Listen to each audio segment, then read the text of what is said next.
We're going to move on to our next presentation, which is an update on Janssen COVID-19 vaccine by Drs. Mammon and Waldenstreicher. And please forgive me if I mispronounced your names. Are you ready to proceed? We are. Yes. Thank you very much. Please go forward. So thanks very much to all of you for the committee for the opportunity to meet with you today. My name's Matai Mammon. I'm the global head of R&D for Janssen. We believe the Janssen COVID-19 vaccine, which I'll refer to as the J&J vaccine, has important and even unique benefits in our global effort to end COVID-19. In the weeks since our vaccine was authorized for use in the United States, 7.9 million people have received the J&J COVID-19 vaccine. During that time, we've seen this vaccine is not only vital and important option across a wide range of people, but that it may be uniquely good and in some cases really the only practical option for some people. For example, for those who face barriers to healthcare services. The vaccine's proven highly protective single-dose efficacy also against concerning variants of SARS-CoV-2 that are emerging as viral replication and selective pressures continue at a global scale, and that could benefit us all. And as a real credit to the US and European and our own safety surveillance systems, we've worked in close collaboration with the US, Canadian, and European health authorities to identify a very rare but very serious side effect of thrombosis with thrombocytopenia that appears at a higher rate than the background rate in the population. We recognize that this is a very rare but very important and serious risk, and Janssen fully supports awareness, education, labeling. With these efforts, our goal is earlier recognition, making this event more identifiable, diagnosable, treatable, and with improved chances of successful outcomes. Our priority since the discovery of these events has been to work very closely with health authorities to increase awareness among the general public and healthcare professionals. We fully support the important information addressing this event in the vaccine fact sheet and prescribing information. I'll begin today with a few relevant features of the current COVID-19 pandemic and move into a description of the benefits of the J&J vaccine. I'll highlight efficacy and other key attributes relevant to the current COVID environment. Then my colleague Joanne Waldenstreicher, our Chief Medical Officer, will take you through the safety of the vaccine with a focus on the characterization of this very rare but serious event of thrombosis with thrombocytopenia, then conclude with our framework for how we think of harnessing the benefits of this vaccine for the US and the globe while responsibly managing its risks. Just this past week, there have been nearly 40,000 hospitalizations and over 4,700 deaths in the United States, and around 10x or more of that number globally. The pandemic continues to rage in the face of the vaccine rollout. Importantly, many people face obstacles to accessing a vaccine, and we know that the J&J vaccine has been particularly important to people who live in rural or remote areas, for example, and who lack the type of healthcare infrastructure required for other options. I want to review a particularly important feature of the J&J COVID-19 vaccine measured in our phase 3 trial. We demonstrated strong protection offered after severe disease after day 28 of a single shot, with 100% protection against hospitalization and 100% protection against death. And what's most notable is that this pattern of protection was true also in regions such as South Africa and Brazil, where the 484K containing mutations are dominant. In South Africa, for example, we saw equal efficacy to that measured globally, including 85% protection against severe COVID, 100% protection against hospitalizations, and 100% protection against death. These results are supported from an ongoing study in South Africa, where we have now over 280,000 healthcare workers vaccinated, and these healthcare workers have significant and sometimes repeated exposure to B1351, the South African variant. Of note, the participants are primarily women and primarily under the age of 50. As with our phase 3 study, there have been no hospitalizations or deaths after day 28, and only 3 breakthroughs after day 28 of the 280,000 vaccinated people. The B1351 variant contains 3 mutations and 1 deletion on the tip of the spike protein, rendering the neutralizing antibodies induced by all the vaccines about 80 to 90% less effective than they are against neutralizing the original strain of the virus. This goes for our vaccine too. We believe that the excellent efficacy we nevertheless maintain against the variants is in part due to the T-cell immunity that recognizes so many epitopes of the spike protein that's very challenging for the virus to circumvent the vaccine. And our vaccine in particular has excellent T-cell immunity and has so by design. It's quite important to monitor these variants, as a particularly infectious and resistant one can take over very quickly, especially now that we're effectively applying selective pressure through natural infection and vaccination. So B1351, as you see from the yellow area in this graph, went from non-existent to becoming the dominant variant in South Africa in a matter of 8 weeks. Now it's nearly the only circulating variant in that country. And disturbingly, B1351 has been found circulating in 36 of 50 US states and territories and across Europe. Several variants containing also the key mutation of position 484 have also been reported in the United States, starting in New York City. Beyond this important high-level protection of the vaccine against variants, the J&J vaccine has other features that allow it to play an essential role in the effort to contain COVID-19, both in the United States and globally. Our vaccine is the only authorized vaccine that uses a single-dose regimen. The benefits of this dosing cannot be overstated, considering the urgent mass vaccination campaign we're in the midst of. Whether it's in rural communities that lack access to healthcare, or transient populations like farming communities that may not be able to in the same location for a second dose, the one-shot benefit is critical. The vaccine also has a relatively quick onset, with vaccine efficacy against severe disease seen as of day 7 in the pivotal trial. Available immunogenicity data from the phase 1 study up to date 115 are in line with the historical platform data, and thus very promising with regards to durability of protection, also in the elderly.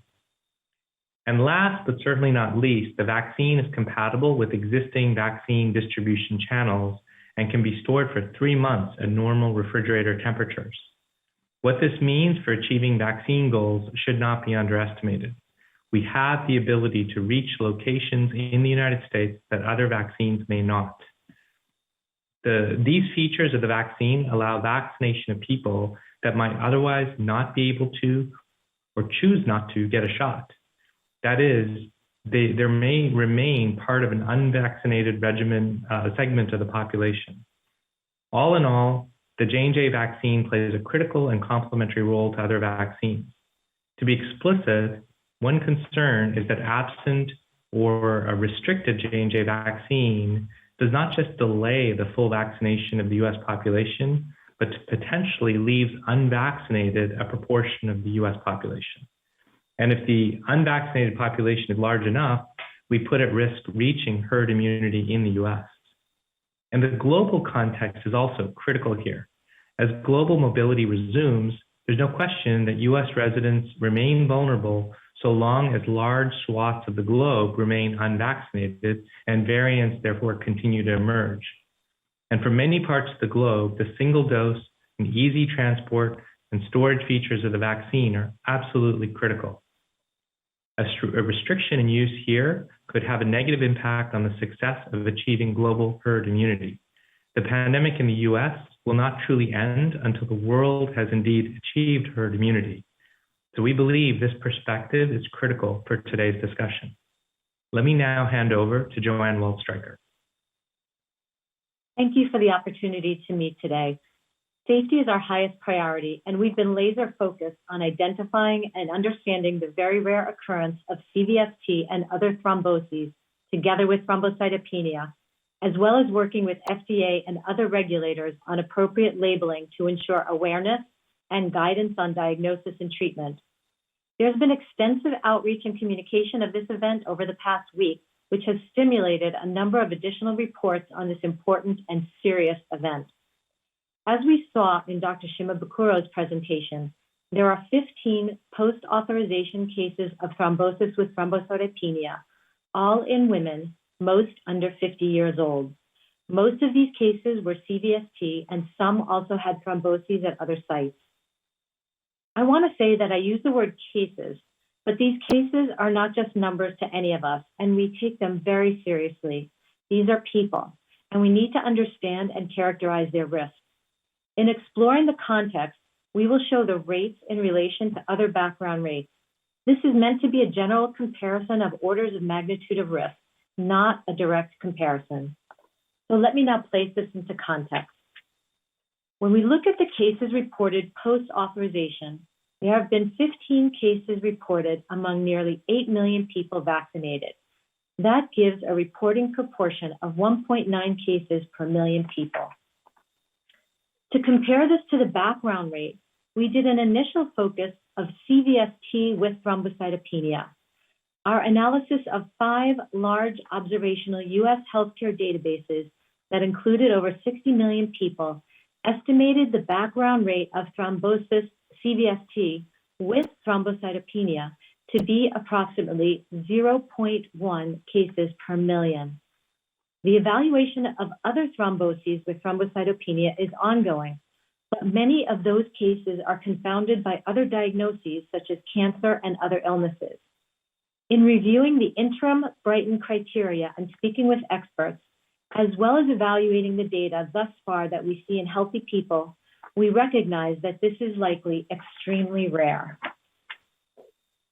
Here we show the observed cases of thrombosis with thrombocytopenia per million people on the bottom in comparison to other vaccine-related adverse events on the top of the line. By no means do we mean to equate all these events with the seriousness of thrombosis with thrombocytopenia, but we felt it was important to note the frequency of these events, such as intussusception for rotavirus vaccine, immune thrombocytopenia associated with MMR, Guillain-Barré for H1N1 vaccine, and anaphylaxis in the pre-COVID era from vaccines, all of which range from approximately 1 to 70 cases per million people. The fact sheet agreed upon with FDA describes that the clinical course of thrombosis with thrombocytopenia after our vaccine shares features with autoimmune heparin-induced thrombocytopenia. This is estimated to occur between 1,000 and 50,000 cases per million heparin users, which is a different patient population than the vaccinated population. Heparin-induced thrombocytopenia, as you heard earlier today, can be associated with life-threatening thrombosis, and it also requires proper diagnosis and, importantly, consideration of alternatives to heparin, as with thrombosis and with thrombocytopenia. Let me now turn our focus to women under age 50. Amongst the 1.9 million women in this group, there were 13 cases, which is a reporting proportion of 7 cases per million women. To contextualize the risk for women under age 50 further, we look to consideration of the labeling and known labeled association of oral contraceptives and thromboembolic events, including stroke, myocardial infarction, and CVST. Again, I want to emphasize that by no means are we equating these types of events with one another. However, I use this as an example of where there are options for healthy younger women, each product with its own benefit risk and product profile, among a variety of other options, each with unique characteristics, such as long-acting injections, transdermals, different hormonal generations, and even non-hormonal methods, and each with risks that are addressed with warnings in product labeling and clear information in the patient information leaflet. Ultimately, the risk of thrombosis with thrombocytopenia should be put into context with the benefits of vaccination. This slide is a benefit risk assessment in adults 18 years of age and older. Based on the efficacy data from the randomized pivotal trial and the reporting rate from spontaneous reporting, we could expect that if 1 million people in the United States were vaccinated with the J&J single-shot vaccine, there would be over 2,000 fewer deaths and 6,000 fewer COVID-related hospitalizations on the benefit side, and at the same time, approximately 2 additional cases of thrombosis with thrombocytopenia. When we look at the benefit risk assessment in women under 50 years of age, if 1 million women in the US were vaccinated, there would be 2,600 fewer COVID-related hospitalizations and 116 fewer deaths on the benefit side, and approximately 7 more thromboses with thrombocytopenia cases. Janssen fully supports the public health recommendations from regulatory agencies and medical societies to create general public awareness, as well as to provide specific guidance for medical professionals regarding this very rare but serious event following vaccination. We're committed to active follow-up to identify and investigate all cases and have an ongoing effort to fully understand the pathophysiology. Our observational study protocols are designed, and we are examining the feasibility of multiple databases, not only from the US, but also from the rest of the world. We fully support the guidance from the CDC and professional societies that outline awareness, education, diagnosis, and treatment. In addition, Janssen is implementing several initiatives, including healthcare professional and consumer support, professional education, posting fact sheets on our websites, and a 24-hour global hotline. We absolutely agree with the FDA on the implementation of a warning within our label and patient and physician fact sheets describing this very rare event, including how it can be identified early and diagnosed and treated. To that end, here is the language from our label that we have agreed upon with the FDA regarding thrombosis with thrombocytopenia. In addition to the description of the event, healthcare professionals are alerted in the fact sheet to the signs and symptoms of thrombosis with thrombocytopenia in individuals who receive the COVID vaccine from Janssen. It also states that symptoms began approximately 1 to 2 weeks following vaccination, and that most people were females aged 18 through 49, and that some cases have been fatal. Healthcare professionals are also directed to the published American Society of Hematology considerations relevant to the diagnosis and treatment. In addition, the patient fact sheet contains a clear warning and instructions. J&J strongly supports this enhanced labeling. In conclusion, the benefits of Janssen's effective, single-dose, and easy-to-use COVID vaccine continue to outweigh its risks. We continue to face a deadly pandemic, and existing and emerging variants are making containment even more challenging globally. Every day matters in our campaign to control the virus, and we need all options available as the effects of COVID infection can be both serious and long-term. The Janssen vaccine offers many benefits in this context, including early efficacy and including demonstrated efficacy in South Africa with the B.1.351 variant predominating, and simplicity in terms of its single-dose administration, shipping, storage, and handling. As such, the vaccine provides access to people who are underserved, as well as certain populations that typically face barriers to healthcare services. As Dr. Mammon mentioned, our concern is that with the restriction, it's not just about delaying vaccination, but potentially leaving unvaccinated a portion of the United States. And if the unvaccinated population is large enough, we put at risk reaching herd immunity. It's also important to recognize that decisions in the U.S. have an impact globally, and with delayed vaccination and potential increased vaccine hesitancy, variants that emerge globally ultimately impact the U.S., especially as global mobility resumes. A restriction in use here could have a negative impact on the success of achieving global herd immunity, both here in the U.S. and globally. The pandemic will not be over until a large segment of the global population is vaccinated. We recognize that there is a very rare but important and serious risk, and J&J fully supports increased awareness, education, and enhanced labeling. With these efforts, we aim for earlier recognition and making this event more identifiable, diagnosable, treatable, and with improved chances for successful outcomes. In summary, we believe the J&J COVID vaccine is central to the effort to end the pandemic. Thank you, and we look forward to answering your questions now, as well as any questions you may have during the discussion.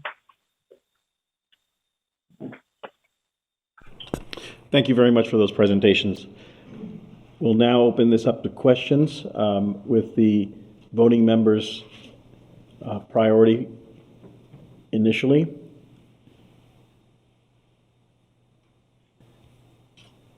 I'm not seeing any hands.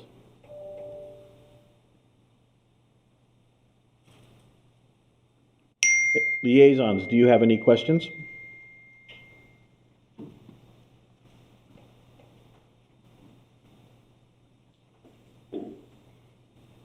Again, I'm not seeing any hands. All right. The speakers will be on the call, and if there are any questions, Dr. Shaw, I'm sorry. Go ahead, please. Thank you, Dr. Romero. Just a brief question for our colleagues. Given their experience with other adenovirus vectors, other adenovirus vaccine vectors, have we seen cases of similar thrombosis with thrombocytopenia? This is Mathai Mammon. I'd like to ask my colleague, Johan van Hoek, to comment on your question, Dr. Shaw.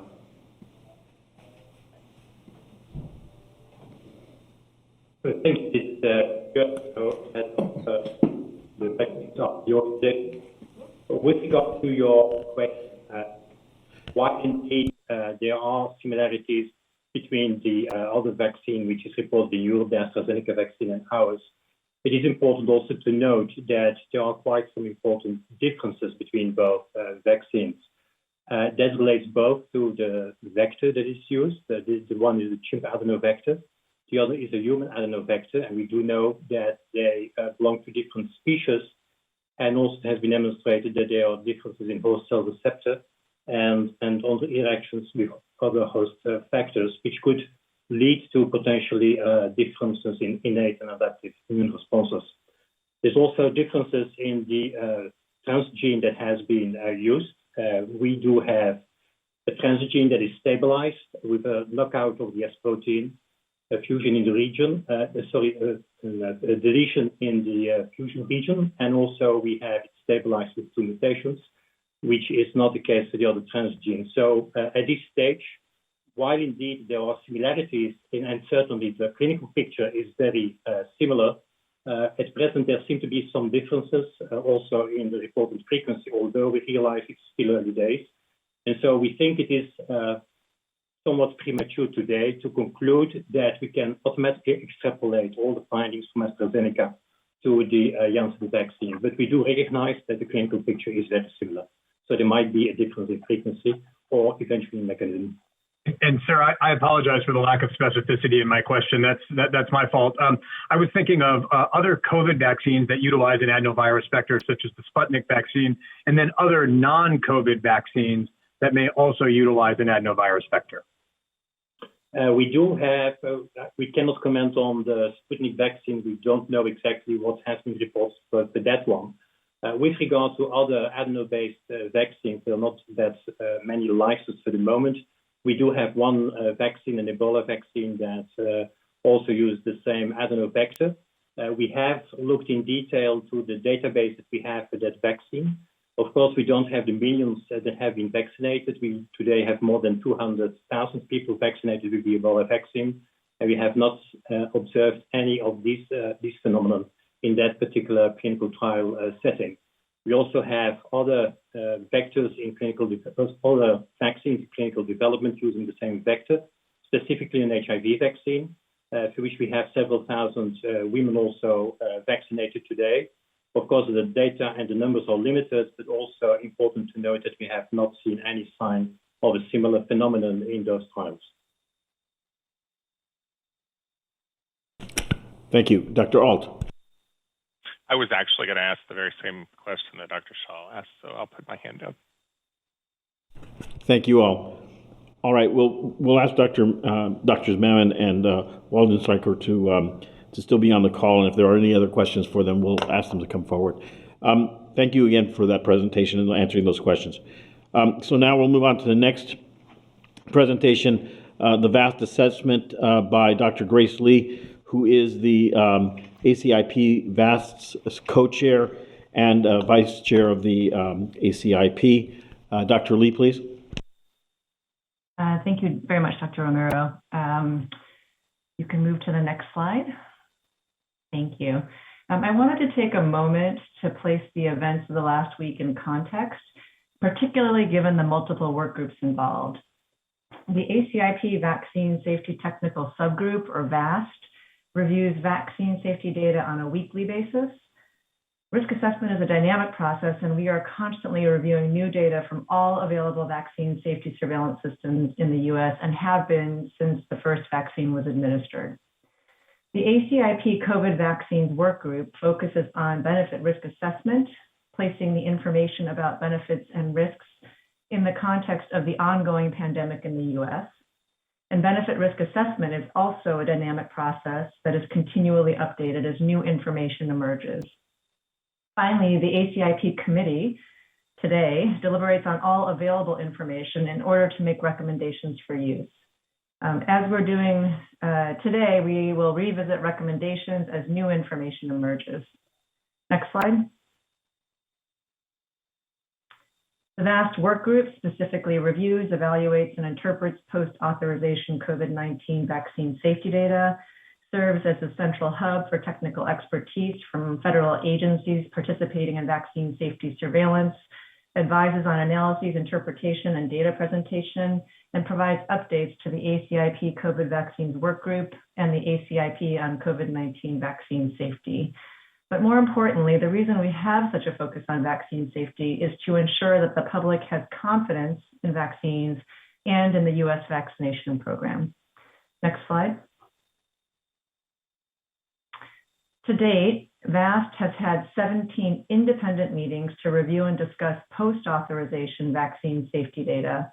In addition, VAST members have joined additional meetings of the COVID-19 vaccines work group for specific review and updates of safety data presented on those calls.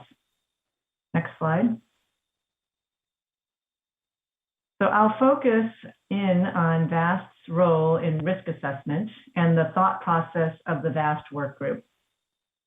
On April 12th, 6 cases of CVST with thrombocytopenia were identified as a rare but serious potential adverse event following the Janssen vaccine.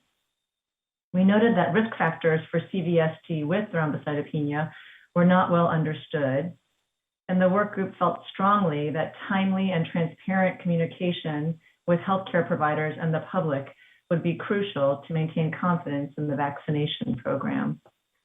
Next slide. Within 24 hours, CDC and FDA colleagues released a communication along with a safety pause to ensure that there was immediate awareness by clinicians, public health colleagues, and the public of this potential adverse event. Next slide.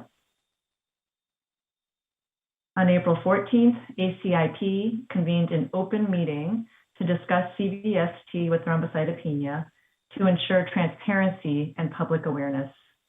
At that time, we reviewed reported cases of CVST with thrombocytopenia after COVID-19 vaccines, and we discussed the need for additional information to support evidence-based decision-making, including age and gender-specific risk estimates and an evaluation of the benefit-risk balance of using the Janssen vaccine in specific subgroups. Next slide. At the VAST meeting on April 19th, we reviewed the new Brighton collaboration definition of thrombosis with thrombocytopenia syndrome, or TTS, which you heard about today from Dr. Shimabukuro. That is a broader definition in use now. But having the standardized definition is critical to facilitate investigations across surveillance systems in the US and globally. So I just want to take a moment to recognize and thank the Brighton collaboration team for their quick work on this definition. VAST noted that the Health Alert Network, the HAN, was extremely useful for supporting enhanced case finding in the US. And at that meeting, VAST requested additional information on the age and gender-specific rates of TTS following the Janssen vaccine for further risk assessment. Data from the VSG and the VA rapid cycle analyses were reviewed, and no safety signals were identified for CVST, other thromboembolic disease, or thrombocytopenia following the Janssen vaccine, with over 200,000 doses administered at that time across the two systems. We also received an update from the WHO Global Advisory Committee on Vaccine Safety on TTS cases following the AstraZeneca vaccine. This included a better contextual understanding of the country-specific approaches to use of the AstraZeneca vaccine that are driven by those country-specific benefit risk assessments. Next slide. So at yesterday's joint VAST and COVID vaccines workgroup meeting, additional safety data were presented, and we discussed the risk for TTS following the Janssen vaccine was 7 per million doses in females less than 50 years of age, with the highest rate noted in women 30 to 39 years of age. In contrast, the risk for TTS was less than 1 per million in females 50 and older and males of any age. Other potential risk factors included obesity, oral contraceptive use, hypothyroidism, and hypertension, but we really don't have enough information to make a determination about whether they are true risk factors or associations. There were 3 deaths, 7 remained hospitalized, and 5 have been discharged home. And the group also discussed benefit risk assessment and the evidence to recommendations framework during that meeting. Next slide. So in summary, where we are today, we recognize that TTS is a rare potential complication potentially associated with the Janssen vaccine, and that the risks should be balanced against the benefits of preventing death, hospitalization, and thromboembolic disease associated with COVID-19 infection.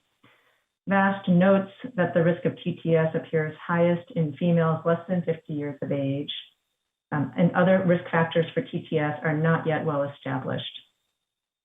Risk mitigation strategies may include the following. Number 1, minimizing exposure in high-risk populations.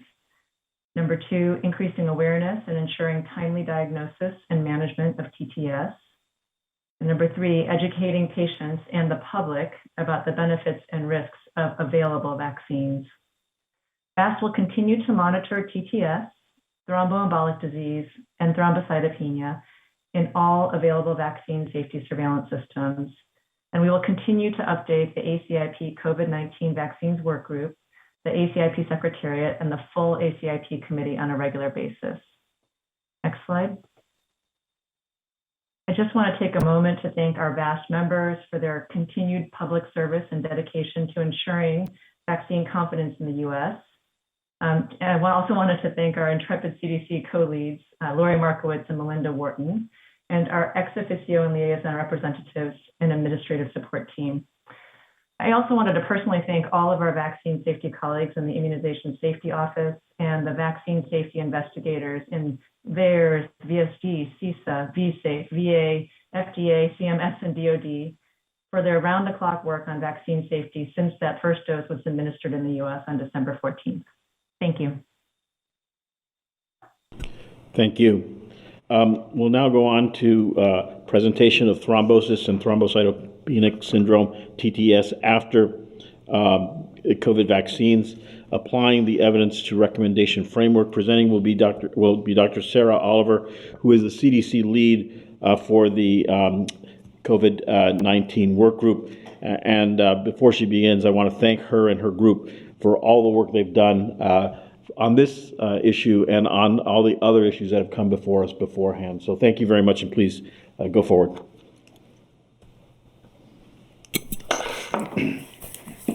Thank you, Dr. Romero. It has absolutely been a group effort over this last bit.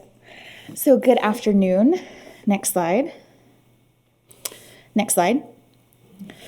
So for previous votes for the use of COVID-19 vaccines, we've used the evidence to recommendation framework. It's a structure used to to describe information considered in moving from the evidence to the ACIP vaccine recommendations. It provides transparency around the impact of additional factors on deliberations when considering a recommendation. Next slide. As a reminder, this is the policy question that was originally voted on for the Janssen vaccine. Should vaccination with the Janssen COVID-19 vaccine, 1 dose, be recommended for persons 18 years of age and older under an EUA? Next slide. This is the traditional evidence to recommendation framework used for previous recommendations. While it's helpful, it doesn't necessarily fit the type of questions facing ACIP today. Next slide. So we've adapted the evidence to recommendation framework to a risk-benefit assessment for the Janssen vaccine recommendations. We'll be using many of the same domains to lay out the information that we have available. First, for the public health problem, we'll be describing recent COVID epi, as this is what is most relevant to policy decisions made today. Then we'll provide a high-level review of other information that may inform the discussion, including thrombosis seen after COVID, an overview of CVST, the epidemiology of HIT or heparin-induced thrombocytopenia, and what is currently known from the AstraZeneca vaccine.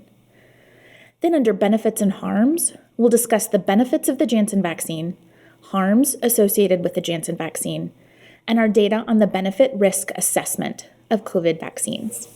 Next slide. Then we'll discuss values and acceptability, including the intent to receive a 1-dose vaccine and how that has evolved over time. For feasibility, we have rapid recent surveys of jurisdictions over their use of the Janssen vaccine and the possible impact of Janssen vaccine policy options. And finally, we will highlight the possible impact the Janssen policy options may have on disproportionately affected populations. There are no data for resource use available to inform these discussions. And before we go in detail, now that we've highlighted what we're about to lay out, I just personally want to take a moment to thank the team of people who have done about 6 months worth of work in this last week to pull it together. Our data team, which conducted the risk-benefit assessment, and the modeling team, which helped provide the models to inform this assessment.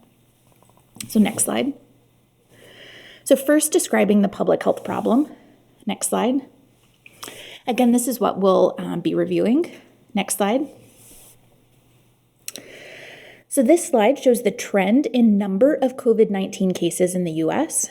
Through April 17th, we've had around 31 million cases. We had the rapid decline in cases since the winter, but with a stable to slight increase in recent weeks. Next slide. This is the daily death curve with over 560,000 deaths throughout this pandemic. Next slide.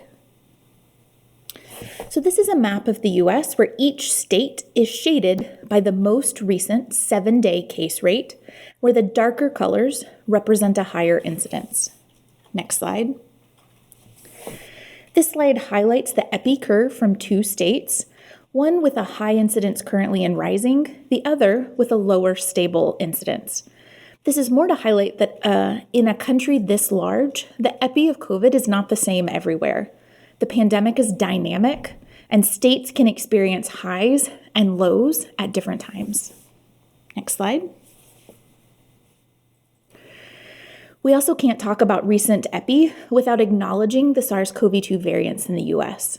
This slide shows circulating proportions and overall, and then the proportion of cases from variants of concern or variants of interest has increased. And you can see here in recent weeks, nearly half of the cases are the B117 variant. Next slide. We also have to acknowledge what is happening in the US with COVID is only a portion of the picture as well. This map shows a recent global incidence rates with a darker blue representing a higher rate in the last 7 days. Next slide. So again, the recent COVID-19 epidemiology will be the most informative for policy decisions made now and moving forward. So we're going to focus in on the epi since March 1st. Next slide. This slide shows the incidence by age and by sex. The highest incidence for new cases recently is actually females 18 to 29 years of age.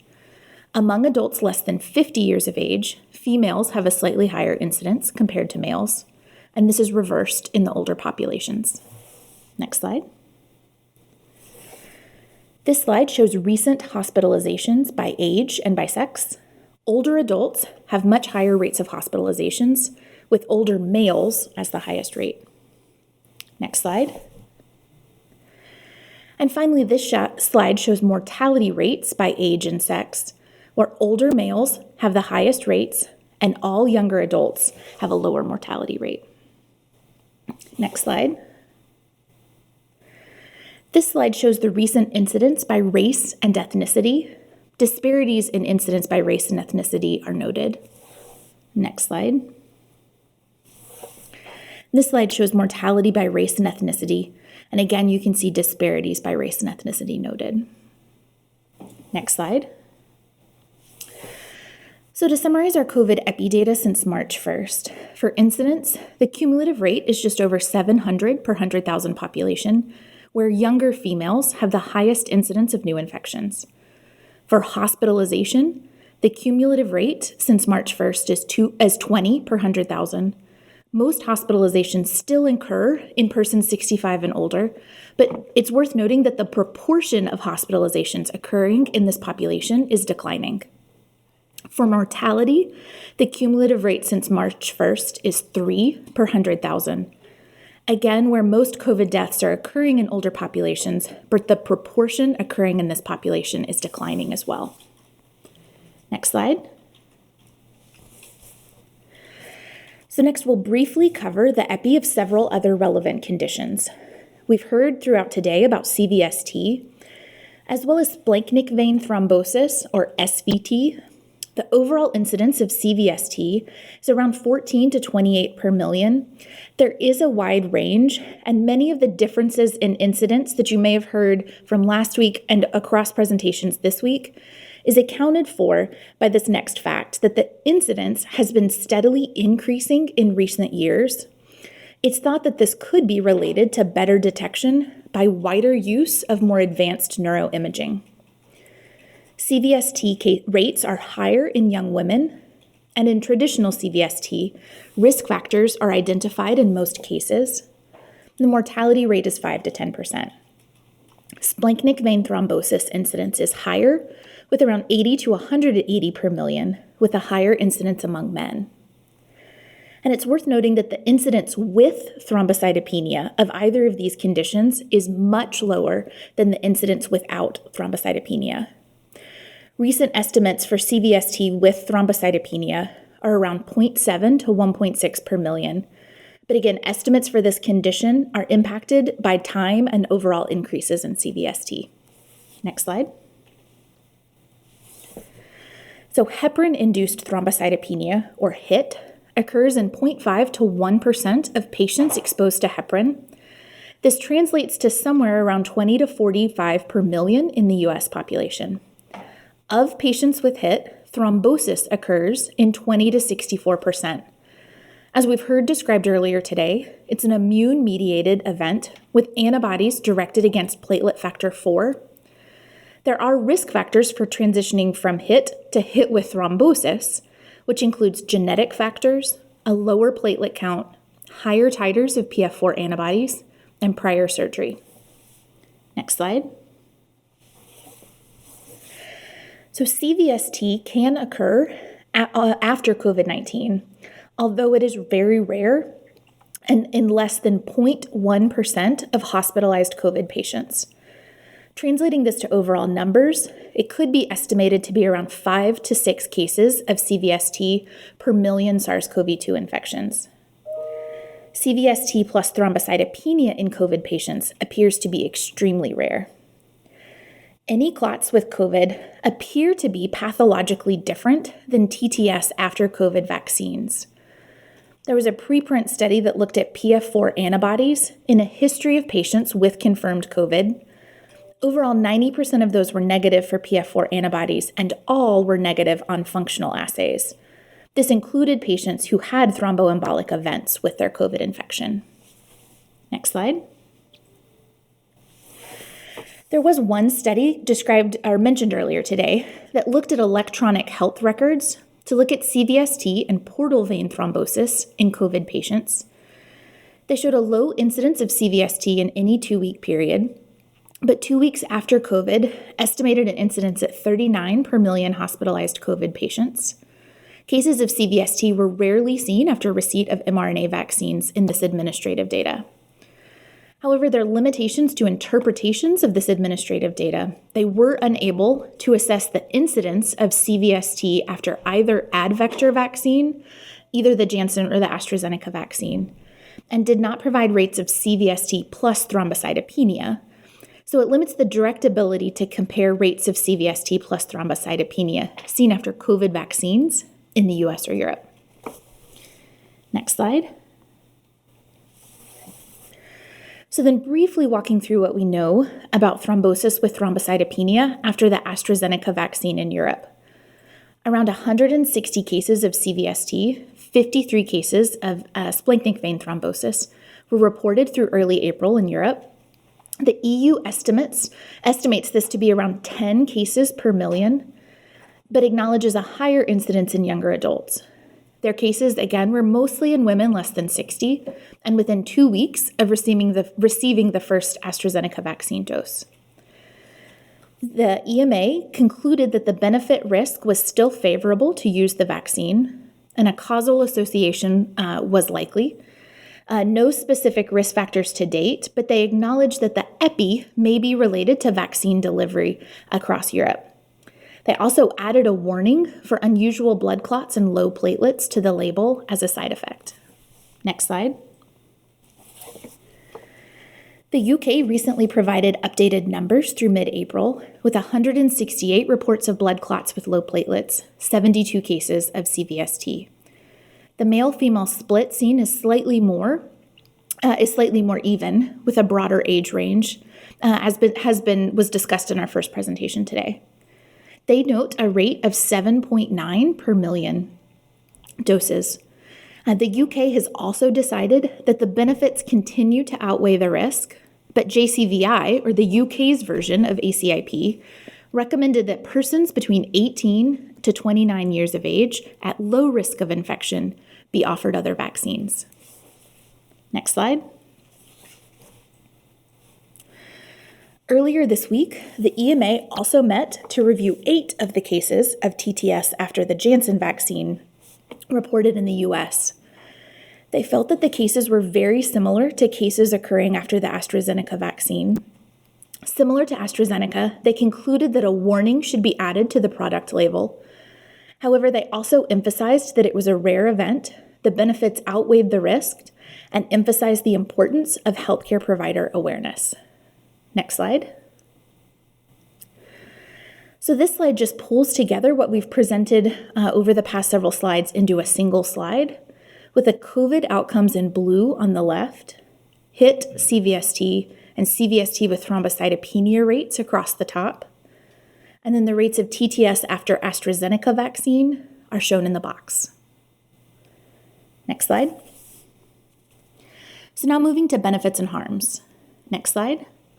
So again, we'll highlight the benefits of the vaccine, harms, and our overall risk-benefit summary. Next slide. The phase 3 trial of the Janssen vaccine demonstrated efficacy against symptomatic, lab-confirmed cases of COVID with an overall estimate of 66.3%. Efficacy against hospitalization was 93%, and higher efficacy against severe outcomes was noted.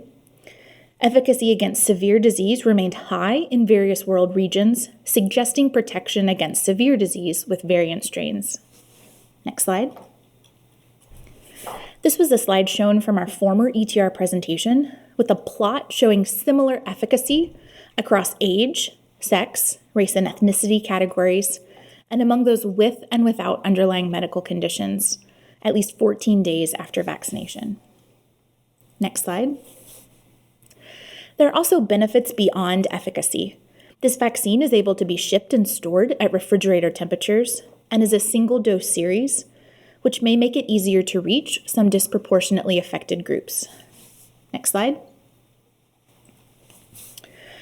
Regarding possible harms of the Janssen vaccine, Dr. Shimabukuro described this in detail, so I won't go through it all again, but highlighting the findings here. Nearly 8 million vaccines administered, with 15 confirmed cases of TTS, with a rate of 7 per million in women 18 to 49 years of age, almost 1 per million in women 50 years of age and older, and none in men noted in post-authorization surveillance, although we do acknowledge that one case occurred in a man in the clinical trial. Next slide. So now I'm going to walk through our formal risk-benefit analysis. We're going to show this from two different perspectives. As ACIP thinks through these policy decisions, you'll need to think through the population-level risk-benefit and an individual-level risk-benefit. Therefore, we'll be presenting results from two different analyses that look at each of these perspectives. First, for the population level, we'll quantify COVID infections, hospitalizations, and deaths averted under different assumptions about resuming Janssen COVID vaccines over a 6-month period. Then we'll use that data to quantify population-level, age-specific benefits and harms of resuming vaccination with Janssen COVID vaccine. Then for the individual-level risk-benefit analysis, this was a more direct patient-level evaluation looking at a 1-month period to quantify the direct age and sex-specific benefits and harms per million Janssen vaccine doses. Next slide. So first for the population level, objective of the modeling was to quantify COVID-19 infections, hospitalizations, and deaths under different assumptions about resumption of the Janssen vaccination. In all scenarios, we assume continued use of mRNA vaccines. There were 5 scenarios evaluated: that the Janssen vaccine was not resumed, that it was resumed starting tomorrow for all adults 18 years of age and older. This was then at 50% of a pre-pause administration rate or 100% of a pre-pause administration rate. Then that the Janssen vaccine resumed tomorrow in adults 50 years of age and over only, again at a 50% pre-pause administration rate or 100% pre-pause administration rate. Next slide. Our modeling team developed a compartmental model used to simulate incident infections, hospitalizations, and deaths over the course of the epidemic in the US. This is an updated version of the model, which has previously been shared with ACIP and is stratified by age, essential worker status, and underlying conditions.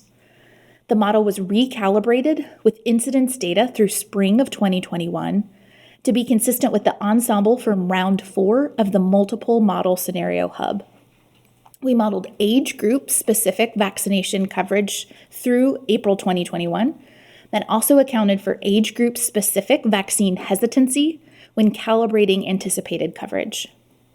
We modeled 2 types of vaccines, mRNA and Janssen vaccines, with VE estimates informed by the clinical trials and assumed to develop 14 days after administration. We assume no loss to follow-up with mRNA second doses, no delays in administration, and we also assume no waning immunity over the future 6-month time horizon. Next slide. So this slide looks at time to complete vaccination for all intending adults. During and after the vaccine pause, administration of mRNA vaccines continues at the same rate as the week before the pause began until demand is fully met. If use of the J&J vaccine, of the Janssen vaccine, is not resumed for any ages, then it takes approximately 14 days longer to meet all vaccine demand. However, in practice, the pace of administration may slow as those experiencing barriers to access and/or greater hesitancy may comprise a greater share of those unvaccinated. Next slide.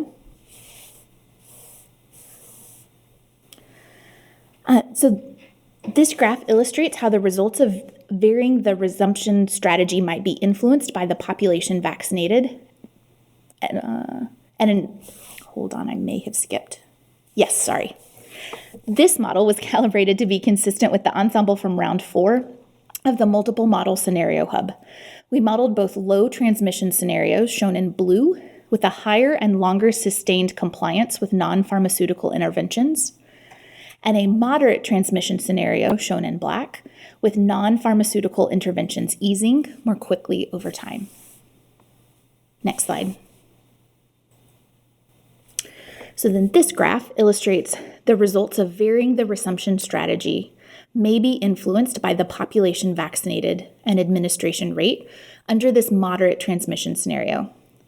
So the blue bars show the percent reductions in infections, hospitalizations, and deaths, assuming resuming vaccination in persons 18 years of age and older. And the green bars show a much lower percent reduction in those outcomes when limiting Janssen vaccine to person 50 years of age and older. Additionally, the lighter and darker bars show the difference in model results depending on administration rate, with 100% administration rate resulting in greater reduction than the 50% administration rate. Next slide. So now this graph on the right shows the model results under a low transmission scenario with a slightly lower percent reduction. And the outputs from the model on this slide were used in the population risk-benefit calculations that follow. Next slide. So again, we use the outputs of that model just shown to quantify the age-specific risks and benefits of resuming vaccination with Janssen COVID-19 vaccines, including the risks of TTS and the benefits, including prevention of COVID-19 related hospitalizations, deaths, and ICU admissions. Next slide. From the model, we use the numbers of hospitalizations and deaths due to COVID-19, the number of persons estimated to receive the Janssen vaccine after the pause based on a variety of conditions, including, again, low and moderate transmission, 50 and 100% of the vaccination pause, and then the resuming vaccination in over 18 and over 50%, in over 50 years, compared with no resumption. The estimates are modeled for a 6-month time horizon. And additionally, data from the CDC pandemic planning scenarios on age-specific proportions of hospitalized cases admitted to the ICU, CDC counts of the observed TTS by age, and numbers already vaccinated with the Janssen COVID-19 vaccine data before the pause were used. Next slide. So here we show the scenario where vaccination is resumed in persons 18 and older using the conditions of moderate transmission and vaccination with the Janssen vaccine at 50% administration rate before the pause. These are the number of additional benefits for the entire population and harms compared to not resuming vaccination with the Janssen COVID-19 vaccine.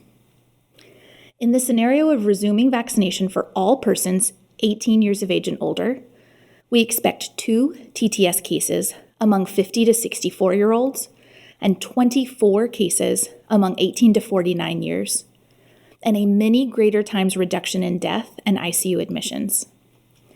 Overall, if vaccination with Janssen COVID-19 vaccine were resumed in all adults, the model predicts that 26 cases of TTS will occur among the 9.8 million persons vaccinated, and that about 2,200 deaths and 1,400 ICU admissions would be prevented. Next slide. So now on the right, the scenario of resuming vaccination only for persons aged 50 and over. There are 2 cases of TTS predicted, again, only among 50 to 64-year-olds. The number of deaths and ICU admissions prevented are much smaller than the scenario of resuming vaccination for all adults, but the benefits still outweigh the smaller risks. The model predicts 2 TTS cases and 3.6 million vaccinations, which would prevent around 250 deaths and 800 ICU admissions. Next slide. So summarizing the risks and the benefits for all the scenarios included in the model, considered suggesting upper and lower bounds of population effects for resuming Janssen COVID-19 vaccines. When resuming vaccination among all persons at least 18 years, we expect 26 to 45 TTS cases, depending on vaccine uptake, and expect between 800 and 2,500 fewer admissions and between 600 and 1,400 fewer deaths compared to not resuming vaccination with the Janssen vaccine. When resuming vaccination among only persons 50 years of age and older, we anticipate 2 to 3 TTS cases and between 300 and 1,000 fewer ICU admissions, and between 40 and 250 fewer deaths. With this approach to assessing the risks and the benefits, we note that the benefits of vaccination apply to the whole population over a 6-month period and result from both direct and indirect effects, whereas the risks only pertain to the vaccinated persons. Next slide. So now we're going to move to the second level that we talked about considering. We just showed the population level benefits and risks, and next we're going to move to the individual level benefits and risks.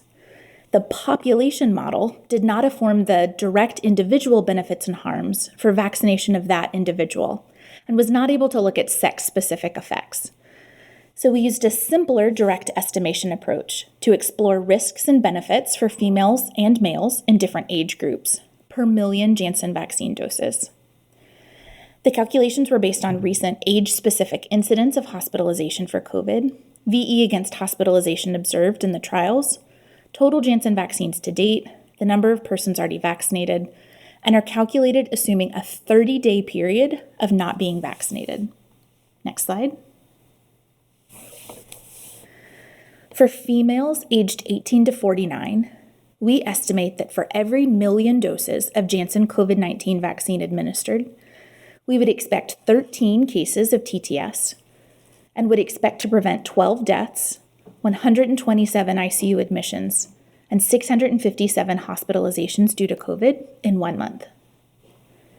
Next slide. On the right, we see the estimation for persons 50 years, for females 50 years of age and older. There are only 2 cases of TTS per million vaccination doses, but we would expect to prevent nearly 600 deaths and over 1,000 ICU admissions and nearly 5,000 hospitalizations due to COVID. Next slide. In males aged 18 to 49, we incorporated the 1 TTS case that was observed in the phase 3 trial in this estimate. Per 1 million vaccinations, we might expect a small number of TTS cases and would expect to prevent 11 deaths, over 100 ICU admissions, and 600 hospitalizations due to COVID. Next slide. So then in males 50 years of age and older, we expect 0 cases of TTS and could avert around 700 deaths, 1,500 ICU admissions, and 5,000 hospitalizations due to COVID. Next slide. So the population and individual approaches to the risk-benefit analysis offer complementary information on the risks and benefits of resuming vaccination and in which age groups. The population approach takes into account both direct and indirect or herd effects of vaccination. It incorporates the availability of different vaccines, simulates incidents, hospitalizations, and deaths over the course of the pandemic, and makes estimates on all outcomes over a 6-month time horizon. This approach shows a large population benefit of vaccination relative to a rare occurrence of TTS. Next, the direct individual level approach estimates the benefits and risk to vaccinated individuals and only considers getting a Janssen vaccine versus not getting any vaccine over a short 1-month time horizon. The analysis shows a positive balance of benefits and risk for all ages and sex groups. However, the stratified results suggest that the relative balance and risks for individuals varies by age and sex. Next slide. So now moving to values and acceptability. Next slide. We'll present intent to receive a 1-dose COVID vaccine, an intent to receive a Janssen vaccine over time, and the effect on overall confidence. Next slide. So prior to authorization of a Janssen vaccine, we conducted a survey that asked if there was a 2-dose or a 1-dose COVID vaccine available, which would you choose? And this survey was conducted in February of 2021, prior to the pause. Overall results were presented back in March 1st when ACIP voted on the use of the Janssen vaccine. However, we now examined this data by age, sex, race, ethnicity, and income. Overall, most responders said that they would be willing to take either vaccine offered to them. However, 6% of individuals said that they exclusively preferred a one-dose vaccine. There were no differences in the proportion that preferred a one-dose vaccine by age, sex, or income, but there were significantly more Hispanic than white respondents that exclusively preferred a one-dose vaccine. Next slide. So there have been several other surveys conducted over the past 1 to 2 weeks.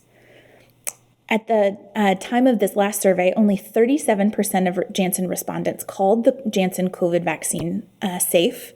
That was announced, this was after the pause was announced. This represents a drop of about 15% over 2 to 3 days. Another survey found that Americans are less likely to prefer a Janssen vaccine, with 13% decline in preference for the vaccine, which ranged from 9 to 25% across age and race categories. Next slide. This slide shows a figure from one of the surveys demonstrating a willingness to get each vaccine over time. You can see in recent weeks, the willingness to receive a Janssen vaccine has declined substantially. Next slide. So then trying to look at overall vaccine confidence. One survey found that the drop in vaccine confidence did not appear to extend to the Pfizer or Moderna vaccines, where most felt that they were safe.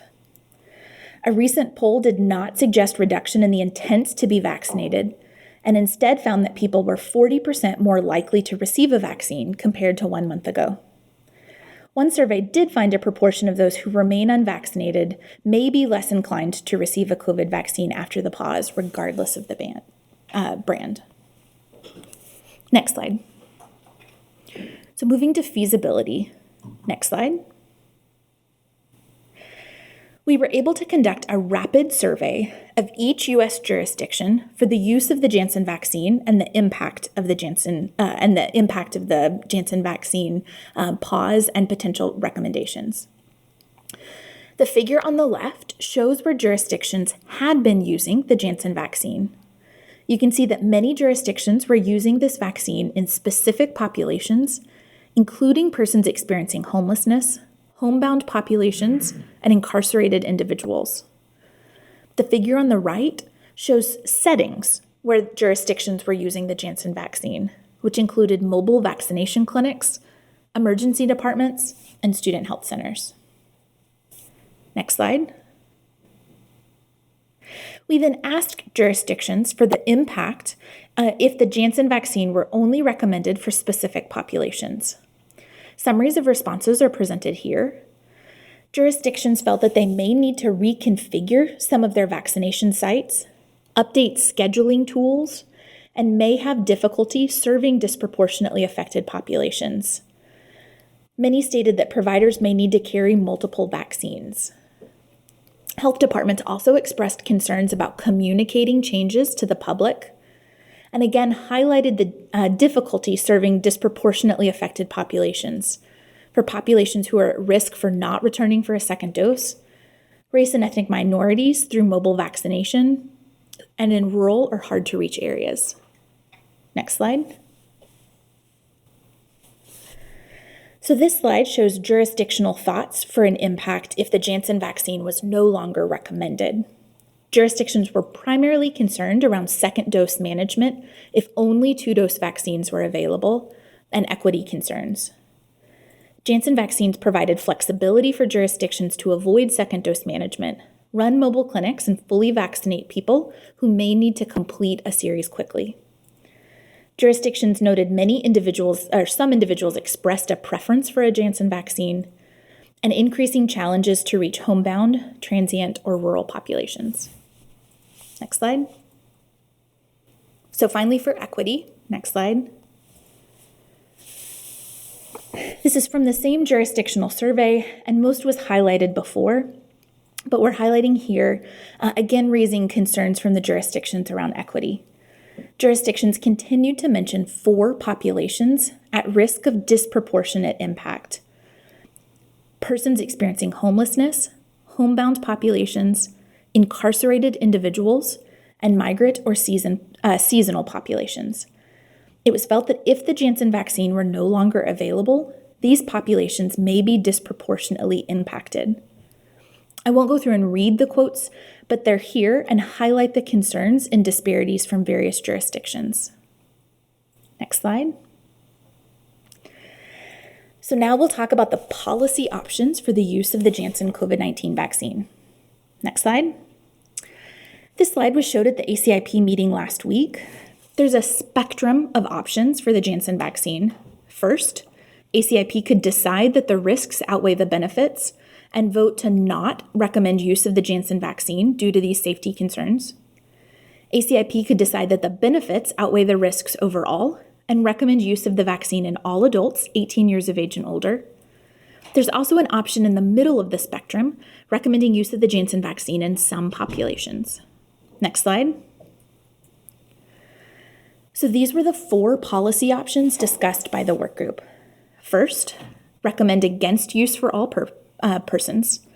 Next, reaffirm recommendations for all ages and sex in the content of the FDA warning statement within the EUA that was mentioned earlier.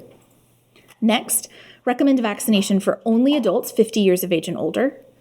And finally, reaffirm recommendation for use, but women less than age 50 should be aware of the increased risk of TTS and may choose another COVID-19 vaccine, such as the mRNA vaccines.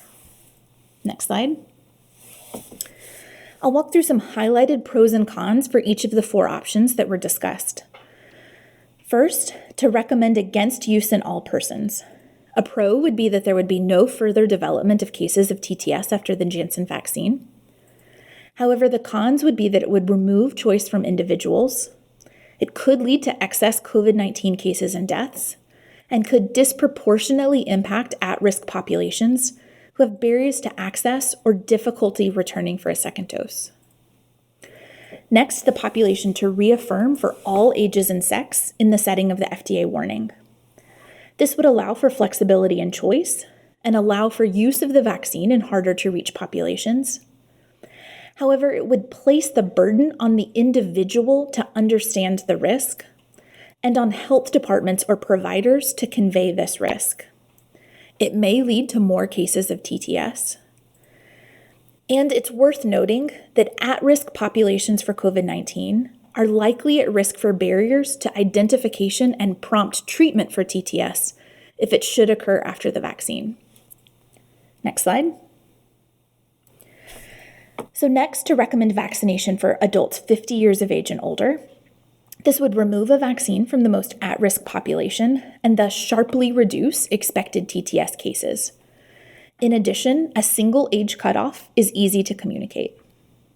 However, it would likely be difficult to implement, where vaccination sites could need to stock 2 different vaccines. It would remove an option in a population that's actually at lower risk, men less than 50 years of age, and could disproportionately impact at-risk populations. And finally, the 4th policy option, to reaffirm recommendations for use, but recommends that women less than 50 should be aware of the increased risk and may choose another COVID vaccine. This would allow for flexibility and choice, and allow for use in the vaccine in hard-to-reach populations while still acknowledging the risk in young women. However, it could still be difficult to implement, again with sites possibly needing to stock 2 vaccines, and could be difficult to communicate. Next slide. So next I'll highlight quickly a summary of the workgroup discussion that occurred yesterday. There was concern by many that a detailed personal level discussion of the risk-benefit balance is difficult in many of our current vaccination settings, such as mass vaccination clinics. Recommendations that may require vaccination sites to require 2 types of vaccines is difficult to implement. Access to vaccines for hard-to-reach populations remains important, and that the risk-benefit balance may change as the pandemic evolves and the risk of COVID-19 changes. Next slide. So again, the work group discussed benefits and concerns with all policy options. There was no single policy option as a clear choice from the work group. However, many on the work group appreciated the flexibility with broader recommendations for use, but acknowledgement of the elevated risk in women less than 50 years of age as the fourth option that was previously shown. Next slide. As a reminder, this is the previous vote. The Janssen COVID-19 vaccine is recommended for persons 18 years of age and older in the US population under the FDA's emergency use authorization. So our question proposed to ACIP, given the review of the benefits and risks presented here, what recommendation does ACIP feel is appropriate for the use of the Janssen COVID-19 vaccine? Next slide. And I'll leave these up for discussion. Turn it back over to you, Dr. Romero. As always, thank you for a wonderful, detailed, and lucid presentation. So this is now open for discussion. We'll begin with the voting members. Let me pull up my screen here. Are there any comments or questions? Dr. Bernstein. Spectacular presentation. Thank you, Sarah. The question that I have is, oh, I'm sorry, I don't know I'm echoing. We hear you well. Okay, good. I was interested with the fourth option that says reaffirm recommendations for use. Women aged less than 50 years should be aware of the increased risk of TTS and may choose another COVID-19 vaccine, that is mRNA vaccines. I was interested to know some more detail on how that women aged less than 50 years would become aware of the increased risk of TTS. I asked at last week's meeting, adding a warning to the EUA that's already 6 or 8 pages long. I was concerned that such a warning would be overlooked or missed. And I was wondering what's being proposed to convey that important information. Dr. Bernstein, this is Amanda. I can respond to that. Yes, we are awaiting ACIP's recommendation. We will have prepared, if this is the direction ACIP goes in, we will have tools both for providers as well as a public education to inform women and providers about not only the risk, but what signs and symptoms to be aware of if you do choose to get COVID vaccine. And we'll do this through, high-level infographics and other ways to convey this information in a much simpler way than will be communicated in the very comprehensive and complete patient FAQ form in the EUA. Thank you. Dr. Sanchez. Thank you. Sarah, that was wonderful as always, and thank you. I understand the complexity a lot. I understand the having a permissive acceptance of the vaccine would be like a shared decision-making that we have been doing for other vaccines.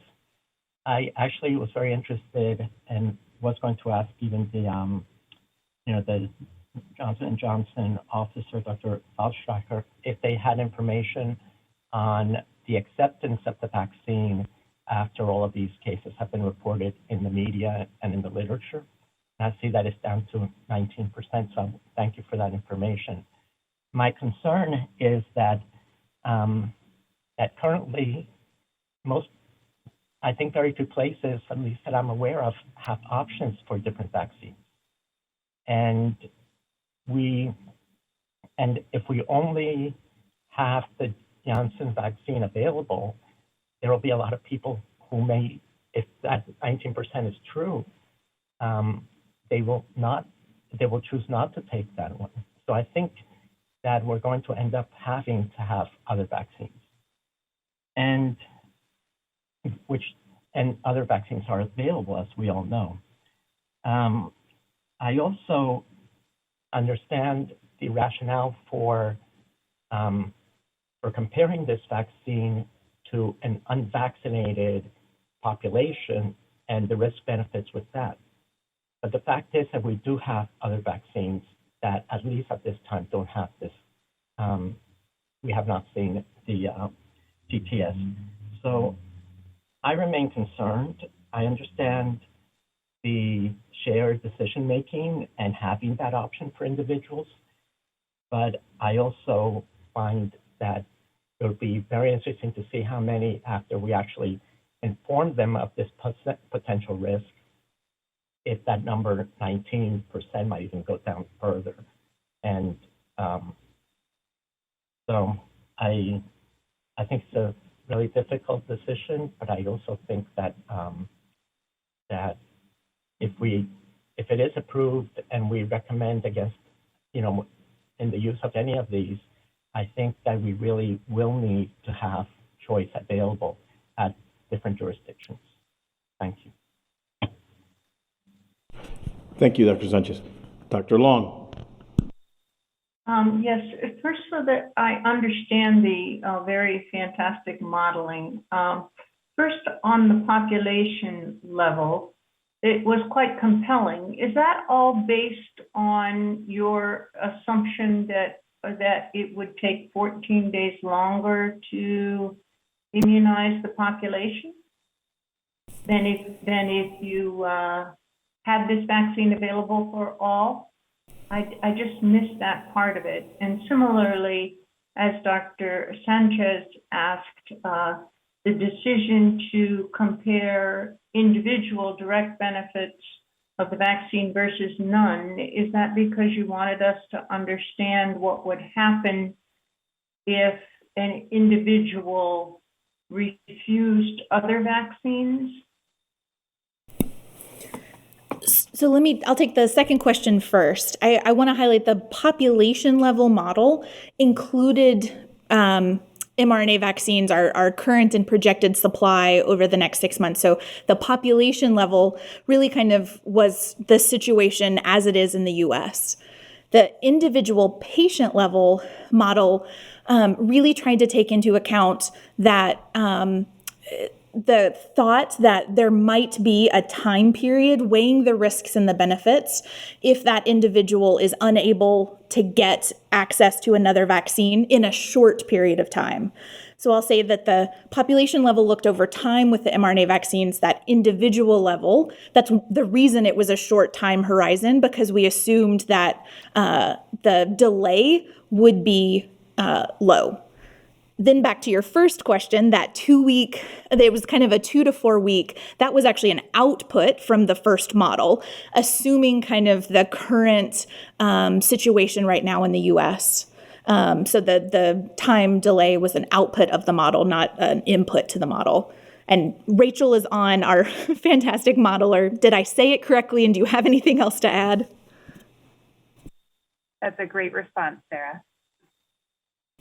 Thanks. This is Amanda. Can I ask one more question along this line? You have the floor. Thank you. Why did you just not at all think about giving this just to males under who are younger? That was about 3 double negatives, but I bet you get it. I think I understand.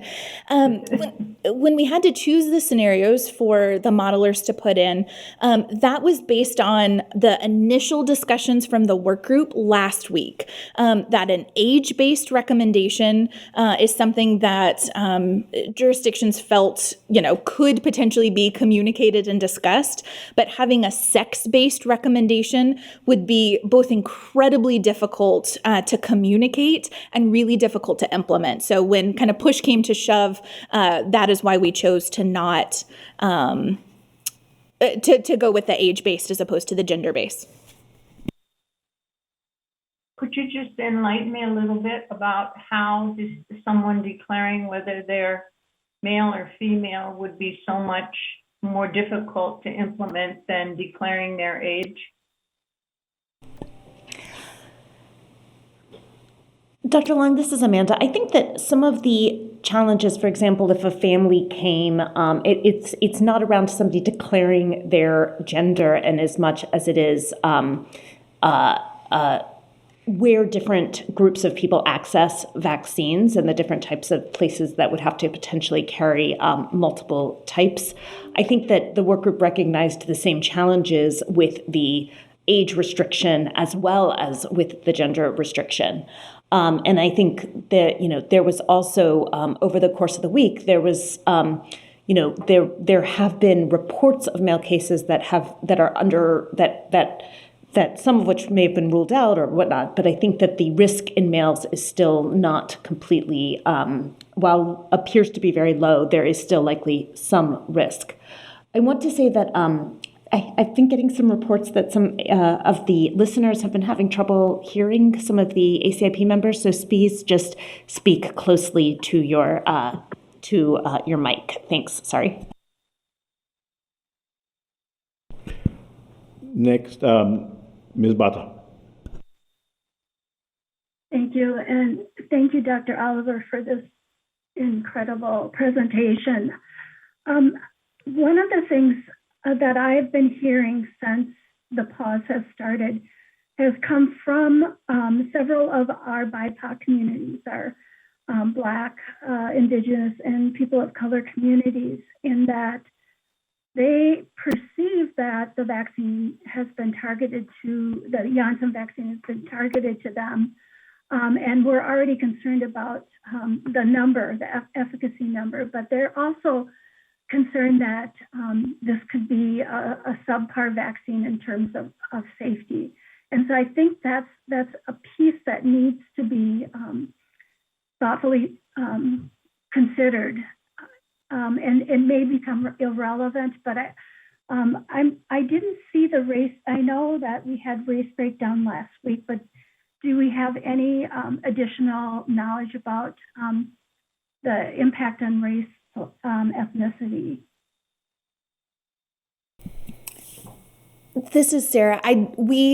I am not aware, and again can defer to Rachel, of any kind of specific model outputs from risk and benefit that we were able to obtain from kind of the population level at a race and ethnicity level. What I will say is it felt like that many of those concerns came out in the jurisdictional surveys as well, which I think communicate many of the concerns that you raised. Rachel, I'll go to you though quickly. Do you know of any race and ethnicity output that you guys were able to get from the model? No, the models look at persons within an age group, and they do not distinguish between different races and ethnicities, what their contact patterns would look like, nor their risk of severe outcomes. So unfortunately, that's not an output of the model shown here. Okay, thank you. And then what is the feasibility of vaccinators being able to have two vaccine products? And I'm thinking in terms of the upcoming availability of vaccines. In the past, we really haven't had much of a choice of what vaccine we're going to get. And can we accommodate that flexibility so that if we would do something like a reaffirmation of the recommendations, but notification to women under 50, could we have an option for them based on supply?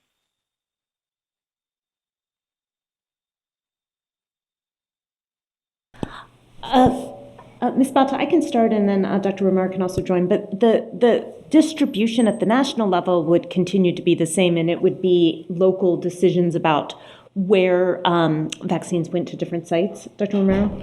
So if you'll permit me, I'll throw my Secretary of Health hat on for the state of Arkansas.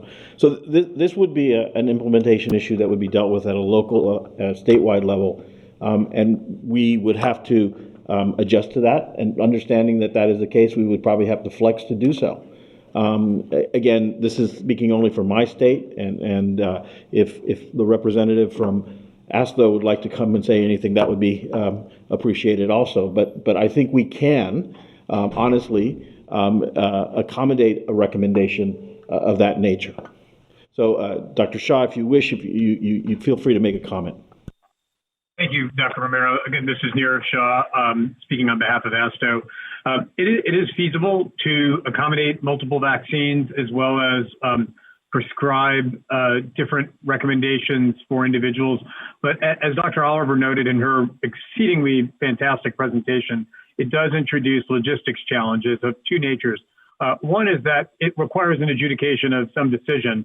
And in a time when we're trying to vaccinate as many folks as possible in any given period of hours, it might slow things down. Even a couple of percentage points may have an impact. The second, though, and what I've heard from pharmacists across states, is that carrying multiple vaccines does introduce the possibility, small though it may be, but real, about the possibility of errors of different sorts happening.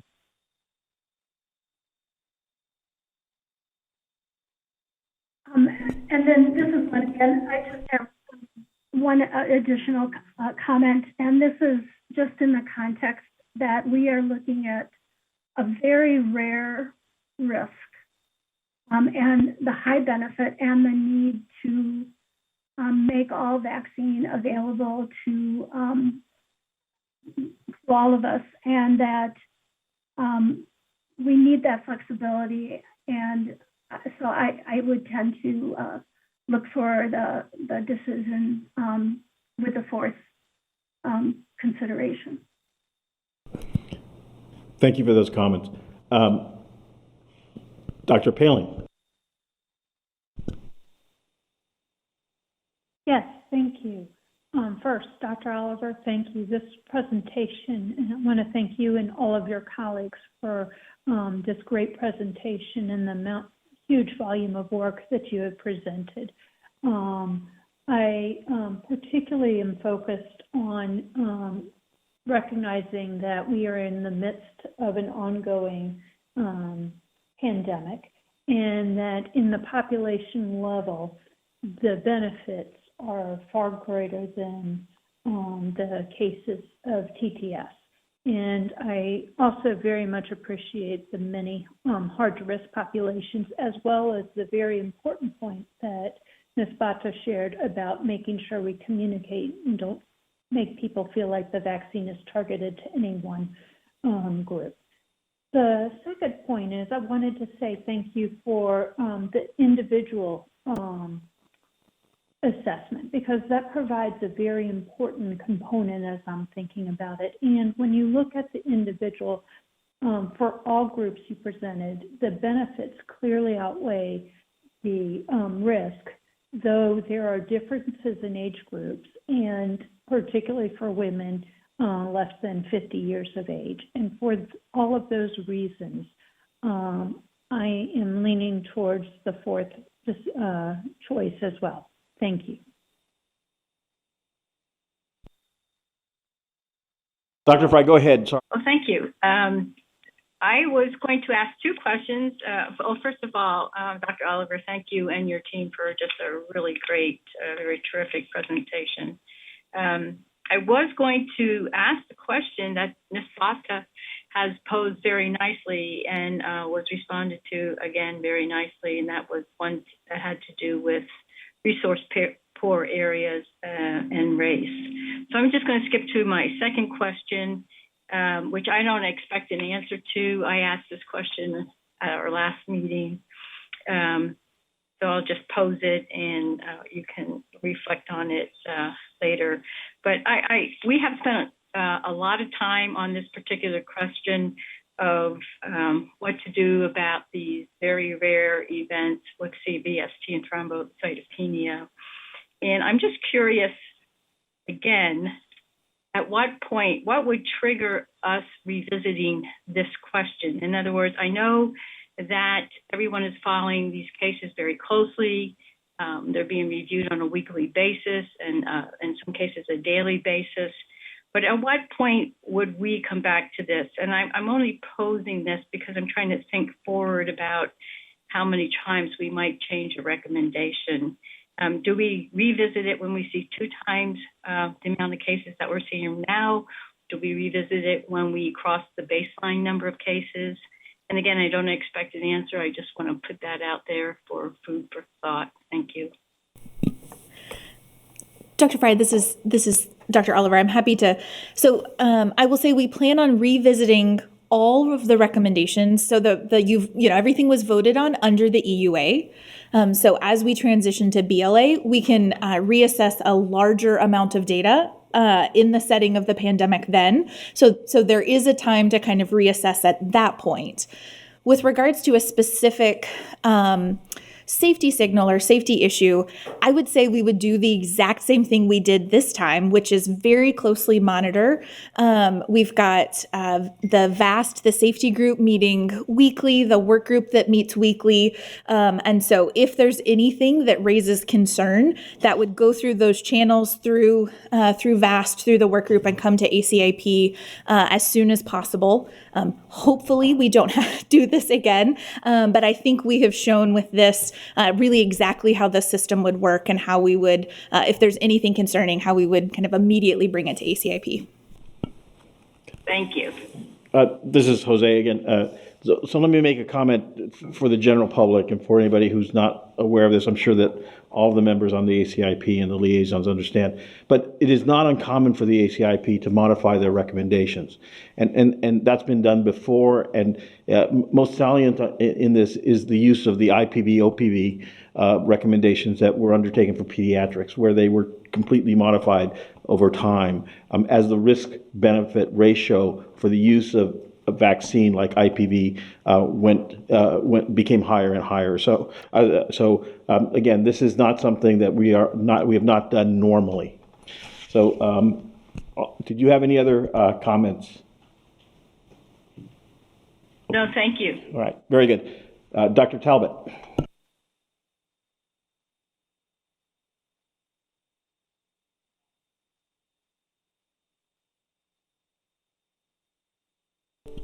Dr. Cotton? Thanks for the excellent data and modeling, which has been really helpful to review. In addition to all the factors you considered, we should also consider the impact on immunocompromised patients. It's estimated that approximately 2 to 4% of the U.S. population is immunocompromised. And what we're seeing across numerous trials is a markedly decreased level of protection from the COVID-19 vaccines. Clinically, we're also seeing many patients infected well after 2 doses of the mRNA vaccine, many of whom have severe disease. And we are very concerned that with ongoing viral replication, the risk of producing novel variants is significant. They may be more pathogenic, they may be more transmissible, or they may even have resistance to vaccine-produced immunity, which could then have an impact on the entire community and our ability to defeat this pandemic. So in my field, there's a lot of interest in providing either booster doses or alternative vaccine administration. I've heard that this is being done in other countries such as France and Israel, or at least is being considered.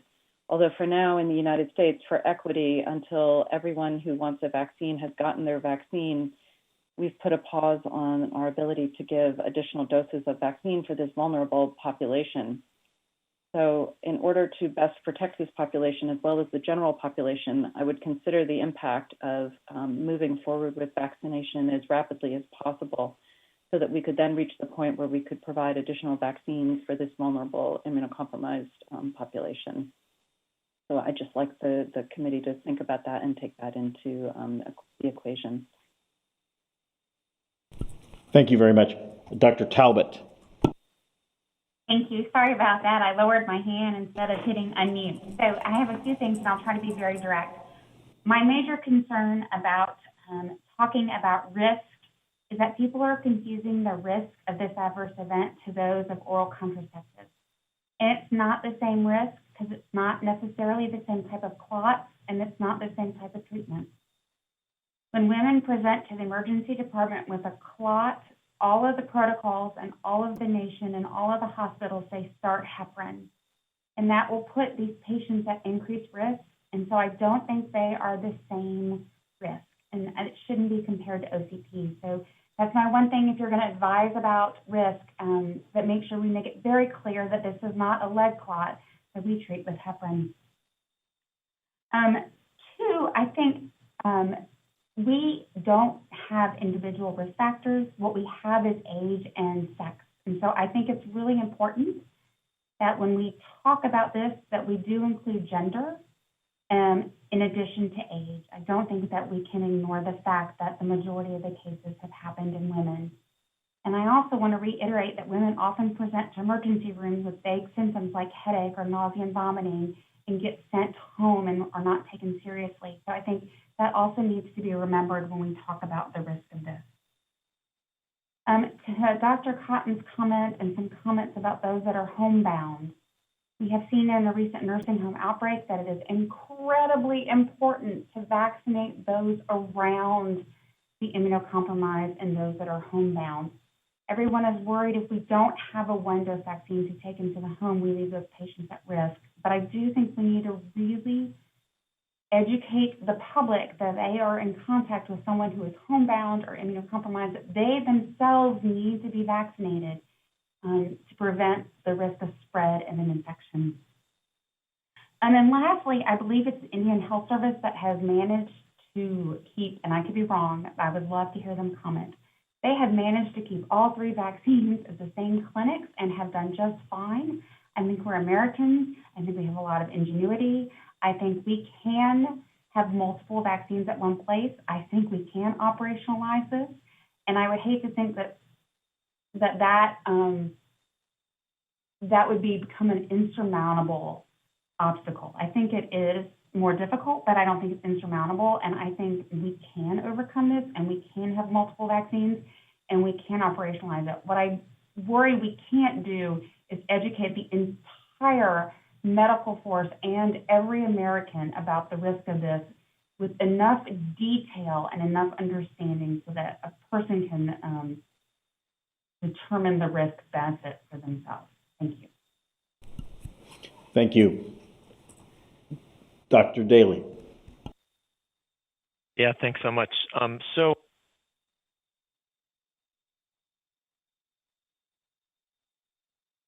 Dr. Daly, are you speaking? Yep. Sorry, can you hear me now? Now we can hear you. All right, sorry about that.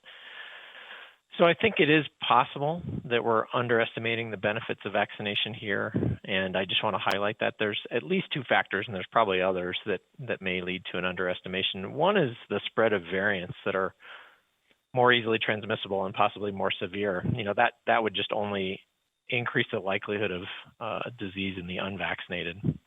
And then a second is that the models that Dr. Oliver presented don't account for longer-term morbidity and mortality from COVID.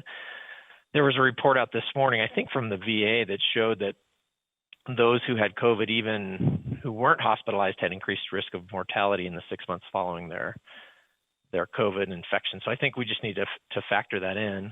And then I also think that if vaccine sites are able to publicize which vaccines they have available, then the public may be able to choose where to vaccinate. I realize that's a challenge because then the public's going to need to be aware of what the recommendations are. But I think that's another potential solution in contrast to having two vaccines on site at a given clinic. So with all those considerations, I would favor the fourth recommendation here. Thank you.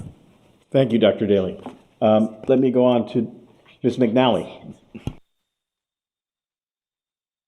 Thank you. I am in favor at this point of option 4. I agree that there are important benefits to the J&J vaccine, and I also think it's very important that people have the right to choose.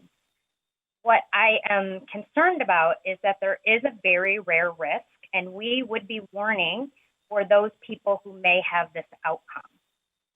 As I look at the EUA of Medical Products and Related Authorities guidance document dated January of 2017, I note that there is a section of this document that talks about information for recipients. And it obviously talks about the importance for people to receive a fact sheet. And I'm trying to balance that against our charter for the ACIP and our description of duties, wherein it indicates that for each vaccine, the committee advises on population groups and or circumstances in which a vaccine or related agent is recommended.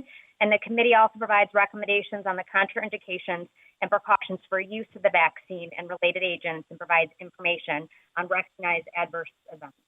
And I guess I think that this option 4 really accomplishes that, that need for us, and it balances the role of FDA and the role of CDC. And I'm curious about my colleagues' comments on my comments. Thank you.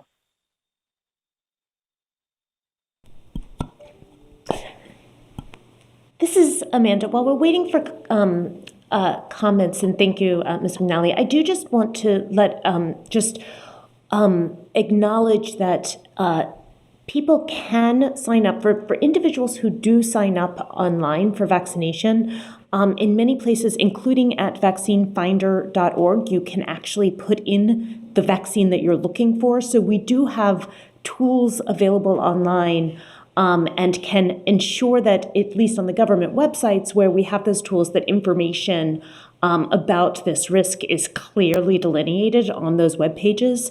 That does not obviously account for individuals who who do not have that technology or ability to see that, but there is an ability to identify which vaccine a person would like to choose. Thank you. So I see Dr. Long's hand is up and Dr. Sanchez's hand is also up. In an attempt to give everyone a chance to say what they need to say, I'm not ignoring you. I'll just come back to you at the end, but I want to make sure that everybody has a chance to speak here. Before we leave the voting members, are there any voting members that want to make a comment? Just say so. Okay, let me just add my comments to what has already been said, and I won't repeat a lot of this, but I'll tell you what things that I've thought about. I mean, this is a very rare event, or very rare events, and taken in the context of all the other issues that have been discussed. Other factors that are weighing in my decision are the issues of, and as Dr. Daly began to touch upon, these other risk factors that we yet have well to understand, and things such as the neuropsychiatric problems associated with their infection, the long hauler syndrome. Those issues are also important, and we don't have data on that. And so limiting the vaccine to a greater population certainly would have impact on that. The issue of individuals returning for a second dose is one that's important to me. In a recent MMWR that looked at doses given between the start of the immunization drive into the middle of January, 3.4% of the population surveyed did not return during the window. I can tell you that data for my state, as of yesterday, was 11.1%, 3 times that.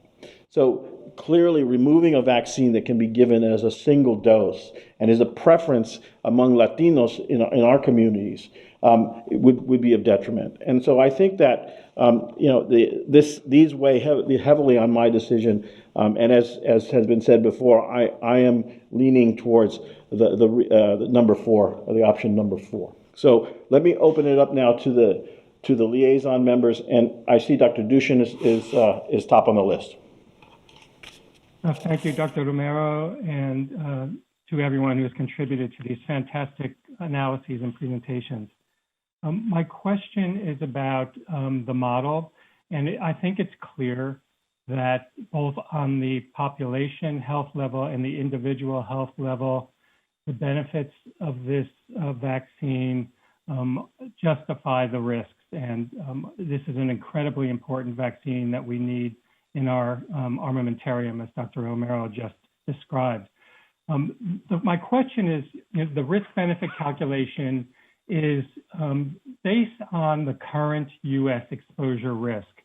And over time, I believe, with these effective vaccines, the risk will recede. And I'm wondering what type of additional information we can get that will help us better understand where the disease incidence, at what level of disease, at what incidence level, this risk-benefit equation will change significantly to help guide our future use of the product. Thank you.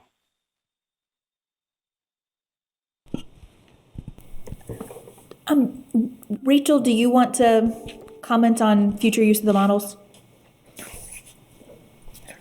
Sure. So the models have been used in previous ACIP decision-making and have been updated as additional data become available. That's a process that we're happy to continue as we learn more about what future incidents will be. It's also why we included two scenarios, both that low and that moderate scenario that were included in the population level models. And so I think that we're happy to continue reassessing and providing that evidence for ACIP. Thank you. I think that will be incredibly useful as the risk of COVID-19 recedes. Thank you. Dr. Gluckman, please.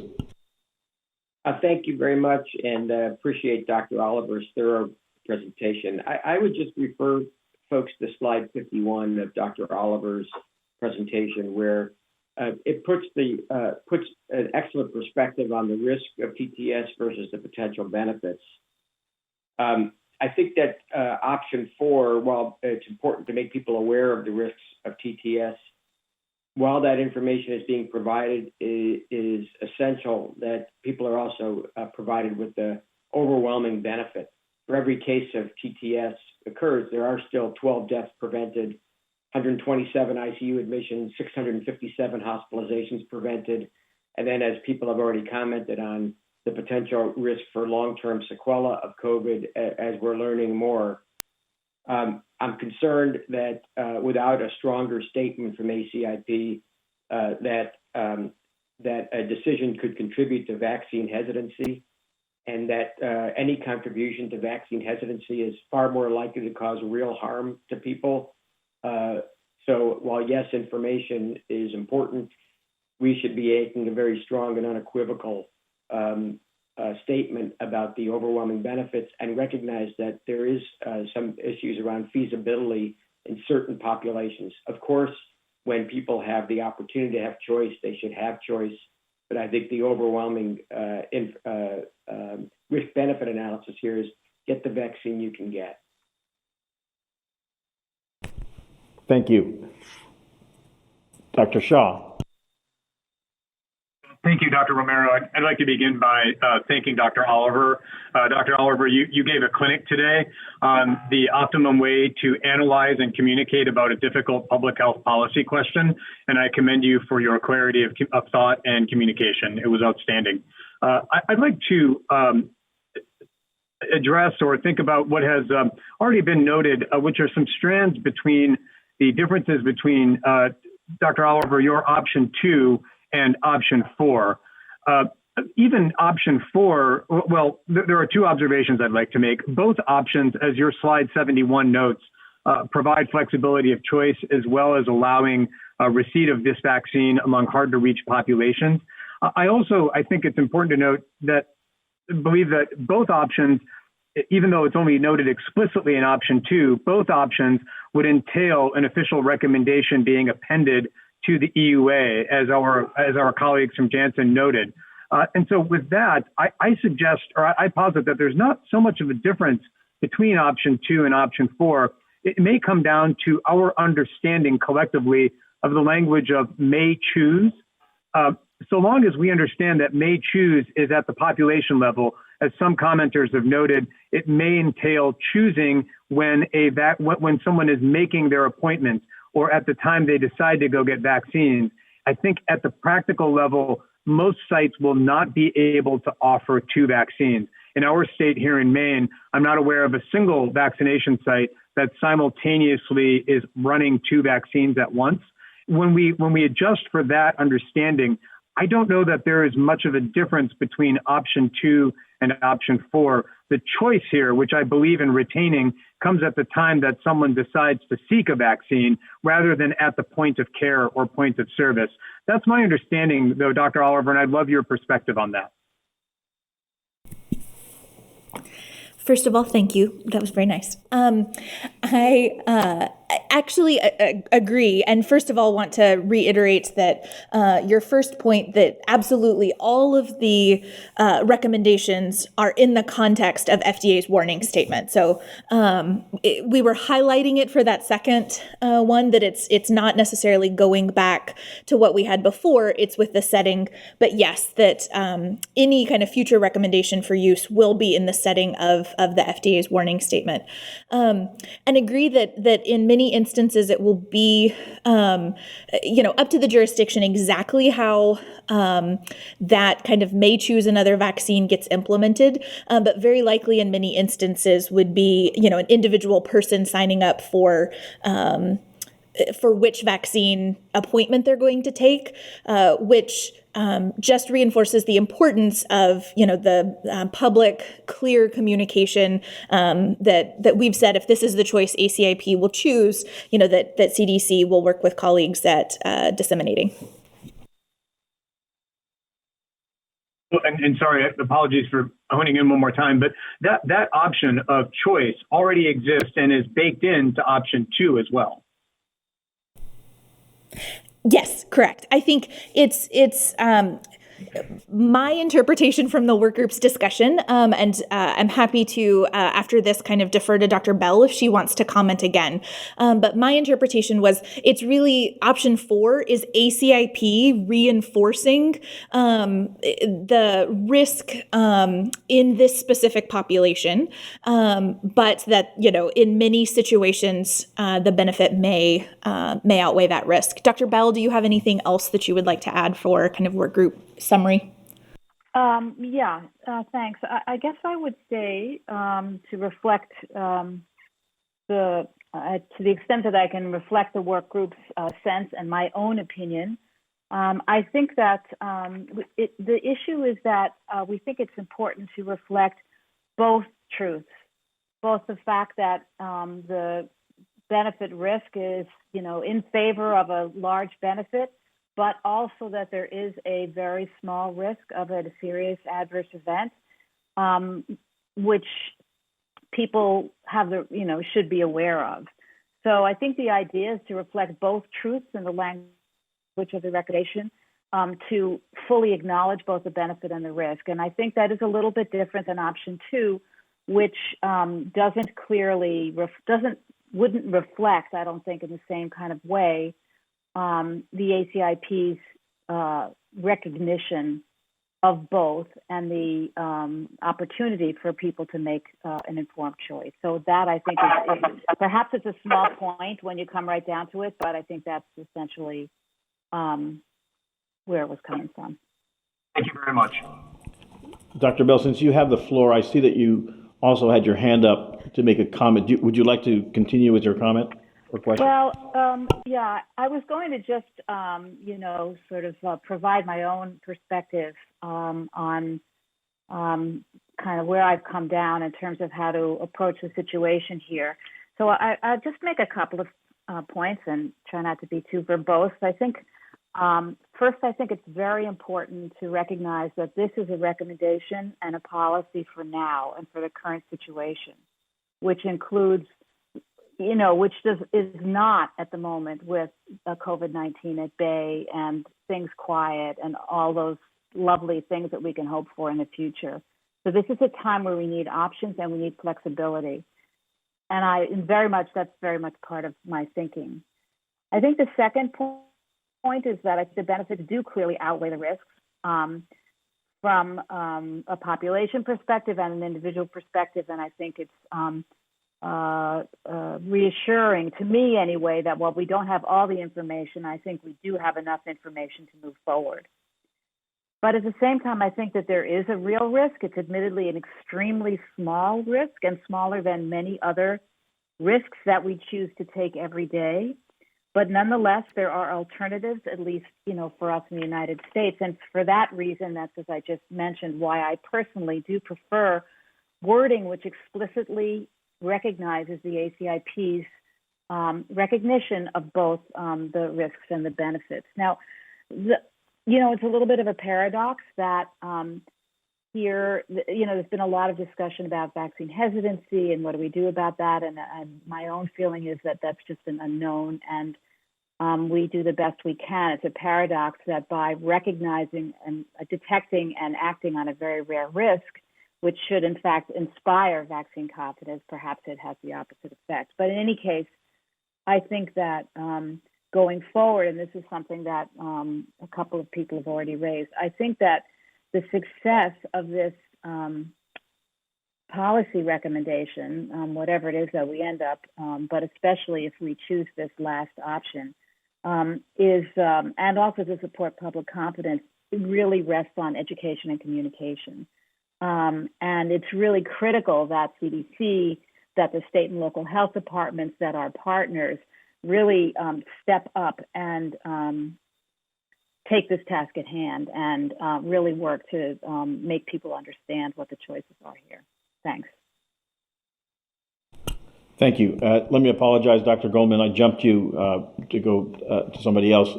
Please, if you have questions or comments. Thank you. Appreciate it, sir. I'll make my comments brief so as not to reiterate everything that's already been said. But I'm a firm believer that the perfect should never be the enemy of the good.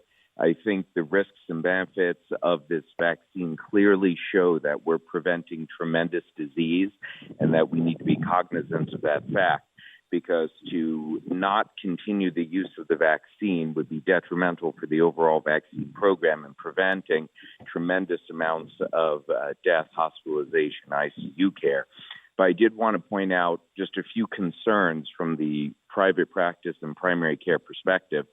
Certainly, you would think we would be able to at least stock one vaccine, let alone two. But what is happening on the ground floor is that many of us cannot even get any vaccines to give out to any of our patients.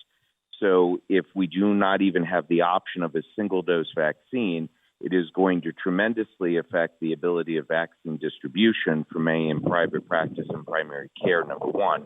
Number two, many of my patients are expressing a preference for the vaccine for a single dose because they cannot take off from work for 2-3 visits. They do not have the access to the care. There's certainly that health equity piece that we must be extremely aware of. So I'm greatly concerned that if we do not continue with the vaccine, it is going to dramatically reduce the ability of many patients to get vaccinated. So I also firmly believe in patient choice, and that I do think option two keeps it as simple as possible to make sure people can have that choice. They'll know what the FDA recommendations are and be aware of it.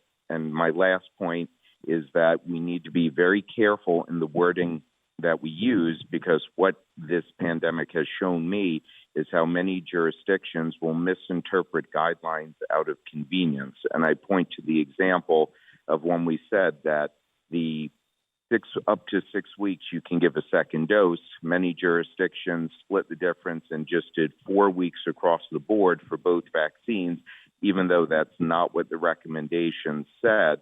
So I do think we have to be very careful in the words that we use and how we recommend it, as many jurisdictions might misconstrue that out of convenience as opposed to what's best for public safety and public health. Over. Thank you for those comments. Dr. Freihofer. Sandra Freihofer, liaison for the American Medical Association, but I'm speaking as a practicing physician. And as Dr. Goldman mentioned, I think it's very difficult for private practices to carry more than one vaccine at one time. I am very concerned about vaccinating homeless, homebound, the incarcerated, vulnerable populations. And we really do depend on this one dose and you're done vaccine with the easy storage to reach those particular populations. I'm very concerned about the variants and was impressed with the presentation by the company about coverage of this B1351 variant. I'm also concerned that a lot of these vulnerable patients in vulnerable populations would not be able to get a second dose of vaccine and might not return for that. So feel very strongly that we need to have this vaccine available. I also feel very strongly that patients should have a choice. And I was very encouraged by Dr. Cohn's statement that there is a way on the vaccine, looking for a vaccine that you can determine a place where you can get the particular vaccine that you want, because some people really care about which vaccine they're getting. Some people may not be as interested. But I was wondering about, and I liked what Dr. Bell said about the two truths. Wanting to, and the reasoning behind her choice of option 4. But I share Dr. Shaw and Dr. Goldman's concern that it's just a little complicated and the wording makes it sound a little shady and might be discouraging. And I worry about increasing vaccine hesitancy. And I asked Dr. Cohn, if you had the reaffirmed recommendations for all sex, age, and sex, and if you had that FDA warning in the EUA, how would that change the outreach of the CDC to make sure that practitioners, that clinicians, that the public understood the risk and the side effects? Because it's just a much simpler way of expressing the same thing. And I didn't see really much difference when I thought about them. Dr. Freihofer, CDC would develop, if for either options 2 or 4, CDC would develop the same tools and communication and education products to help women and providers understand the benefits as has been recommended, as well as the risks. Thank you. Thank you. And thank all of you for a great presentation today. It's just, I'm so proud of the hard work and all the detail and research that's gone into making sure that our vaccine safety surveillance system is looking after the American public. Thank you. Dr. Zahn. Thank you, Dr. Romero. And I'd like to echo others' comments and appreciation of all of the outstanding presentation and conversation today. And Dr. Freihofer actually touched on it, but I guess I was following up on Dr. Shaw's comments about the difference between option 2 versus option 4. In public health, we're anticipating that, we're all anticipating that over time, the mass vaccination events and the pods we set up where hundreds of people show up, those are going to go away. And at that point, for public health, from our side, we, with a lot of community provider assistance, really anticipate reaching out to communities, reaching to them where they are. Obviously, the homeless population is an obvious group that will need this outreach. But when we're reaching out, option 2 versus option 4 would be really quite different. If there are potential groups who would not be indicated or would not want to have the vaccine, then you potentially have to bring 2 along. That would be logistically difficult. And I think more than that, a lot of outreach partners that we're relying on that have done such great work have been first responders, volunteer nurses, people who do a great job vaccinating, but I'm not sure are going to be tremendously comfortable talking through the risks and potential pluses and minuses for women about the issue when they may be the first person to talk to them or the first medical provider to talk to them to broach the issue that they need to be vaccinated. So certainly understand the issue. This is not simple, but if you add the wrinkle of women under 50 be aware and they may choose, then the logistics of those outreach. Can we do it? Yeah, absolutely. Does it become more complicated? Yeah, it definitely does. So. Thank you. I see Dr. Lee has her hand up, and I don't believe she said anything in this session yet. So, Dr. Lee. Thank you so much. I'm going to start with a slightly long preamble, but I promise I'm going to get to my point, which is number one, clearly at a population level, the benefit-risk balance favors vaccine use. Even in the last 11-day pause, what's striking to me is that there have been deaths and ICU admissions that would have been potentially preventable had we not done the pause. At the same time, though, I recognize that the last 11 days, to me, have been reassuring in that we haven't identified, hundreds more cases despite enhanced awareness and case finding across the U.S., which was actually my worry last week. We have a lot better information about the risk estimates by age and sex, and I think that can inform our decision making today. So just in sum, last week I would have made a different decision than what I would advocate for this week. From a access and acceptability standpoint, I just want to state that, ACIP's role, I think, in this instance should be to ensure access to vaccine. Individuals should absolutely be well informed, as they always should be, and they should have the ability to make an informed choice and encouraged to talk with their healthcare providers if they wish.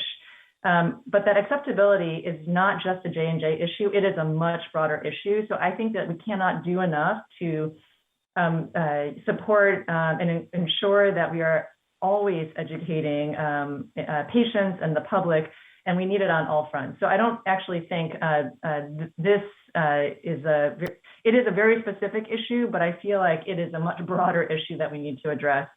On the implementation front, I just want to state that, we are going to have these issues all throughout. Right now, we have one vaccine available only for 16 to 17-year-olds. So in order to be able to ensure access, we are functionally carrying multiple products, maybe not on the same day, but many sites are doing this in order to ensure access to 16 and 17-year-olds because we only have one product available currently in the U.S. That goes down to that age group. And we do have vulnerable children in that age group. Finally, from a communication standpoint, I want to emphasize the point that was made earlier that this is not just risk communication, it is benefit risk communication. And that similar to what we've done for anaphylaxis and making sure that people have the tools and the communication and the sort of screening available at vaccination sites, I kind of think that same approach needs to happen here, and would also just make sure that everything that we're doing incorporates health literacy principles and multiple languages to ensure that we are truly informing everyone who may wish to have the vaccine. But I'm going to actually now take a different stance, and I did not at all in the beginning of today think I was going to take this stance. But from a process perspective, I actually think we need to think really carefully about the implications of what the recommendations will be. So for me, I'll just state at the outset that number 1 and number 3 are off my list. I've been thinking carefully and listening to the arguments for 2 and 4 here up on the slide, and having spent a lot of time with that evidence to recommendations framework, I do not think that 4th recommendation falls within what we would normally consider as a recommendation per our usual framework. It really should fall under 2, reaffirm recommendations for all age and sex, with the same comment about the FDA warning and all of the information that I think is in 4 absolutely needs to happen. I was feeling at the beginning of today that I needed all that additional information in 4 to feel comfortable with any recommendation as a way to state sort of our concern about the benefit risk balance. But I have to say that I think it's going to be actually extremely confusing because every recommendation we make is a benefit risk balance, and we cannot parse out every single benefit and risk in every single recommendation for every single vaccine, COVID or non-COVID. So I actually think we need to, from a procedural standpoint, go back to number 2 and make sure that all of the discussion points that were brought up for number 4 are incorporated in the way we implement, but that the recommendation should be consistent with the evidence to recommendations framework. And I would love to hear comments about that. Thank you very much. So to everybody who still has their hand up, and to those that want to make a comment, we will try to get to everyone. I want to remind you that we're scheduled to end at 5 p.m. Eastern time. We could go over, but really want to stay to that window. So we'll go on to the comments. Let me see here. Dr. Grog.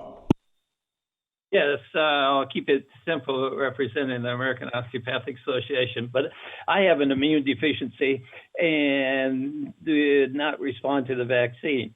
I think that we have caused a lot of vaccine hesitancy in our pause for the Johnson & Johnson, and as others have stated, it's been some deaths in ICU and hospitalizations and long-term sequelae and things that have probably happened over the last week. I would like to see, I'm confused whether it should be 2 or 4, but I'd like to see everybody vote forward on the J&J vaccine and heavily inform our healthcare providers about insulin and other things, and let's get this done. Thank you. Thank you. Dr. Hayes.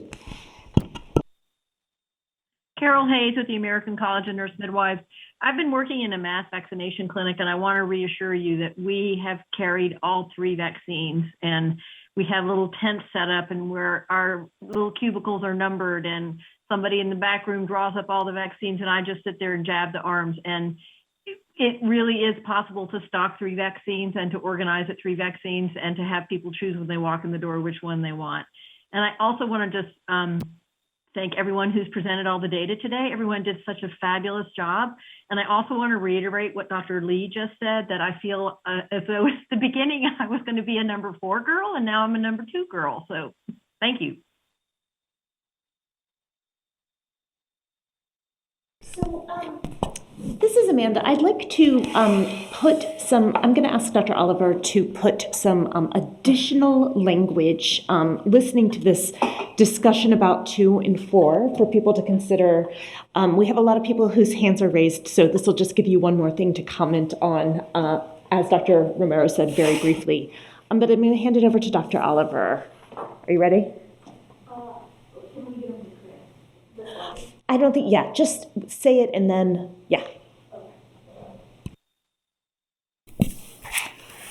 So we'll work on getting these to where we can project them in just a second. But the language that was voted on previously says the Janssen, which would be option 2, the Janssen COVID-19 vaccine is recommended for persons 18 years of age and older in the U.S. population under the FDA's emergency use authorization.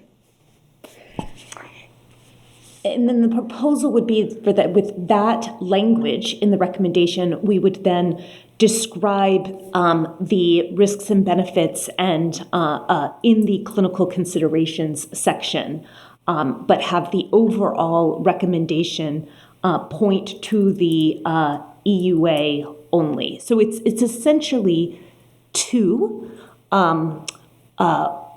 with the additional language pointing to the FDA emergency use authorization.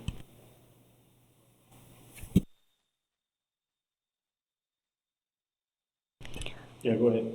Yeah, and Sarah's going to repeat the current language for number 4. So for an option number 4, the vote would say the Janssen COVID-19 vaccine is recommended for persons 18 years of age and older in the U.S. population under the FDA's emergency use authorization. Women aged less than 50 years should be aware of the increased risk of thrombosis with thrombocytopenia syndrome and may choose another COVID-19 vaccine authorized for use in the United States. And I think since we haven't heard anybody supporting 1 or 3, we're going to send these 2 language options in a slide, and we're going to project those up for people to review.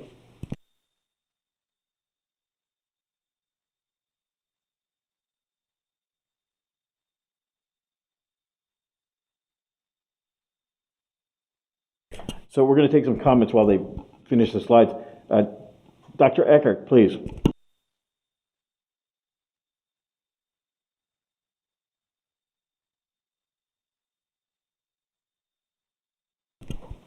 Dr. Eckert? We'll come back. Dr. Alt? I don't see a huge difference between 2 and 4, if depending on the way the warning statement is in the EUA. It looks like it would have to duplicate a lot of the information we already have in 4. Does the language for the warning statement exist somewhere? Is there some way to look at it, or does it need to be developed still? This is Dr. Oliver. It was presented at the very end of the Janssen slide.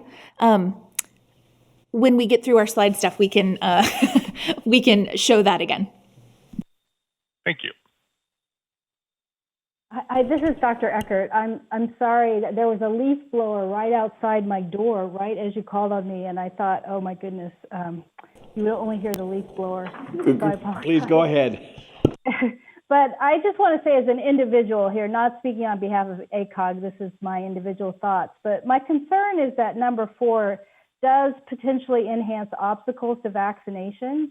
And we have definitely seen that individuals who are pregnant have met frequently with obstacles. And I question whether, since the CDC will and has been doing a great job with information and information sharing, if doing that for number 2 and number 4, like Dr. Alt just mentioned, if they're really all that different. And so I personally would advocate for having the fewest obstacles as possible in the way of vaccination and going with number 2. Thank you. Thank you. Dr. Weiser. Hi. I just want to comment on the fact that Indian Health Service arguably serves some of the most remote and hard to reach populations in the country. And in our jurisdiction, we've been receiving all 3 vaccines and providing all 3 vaccines.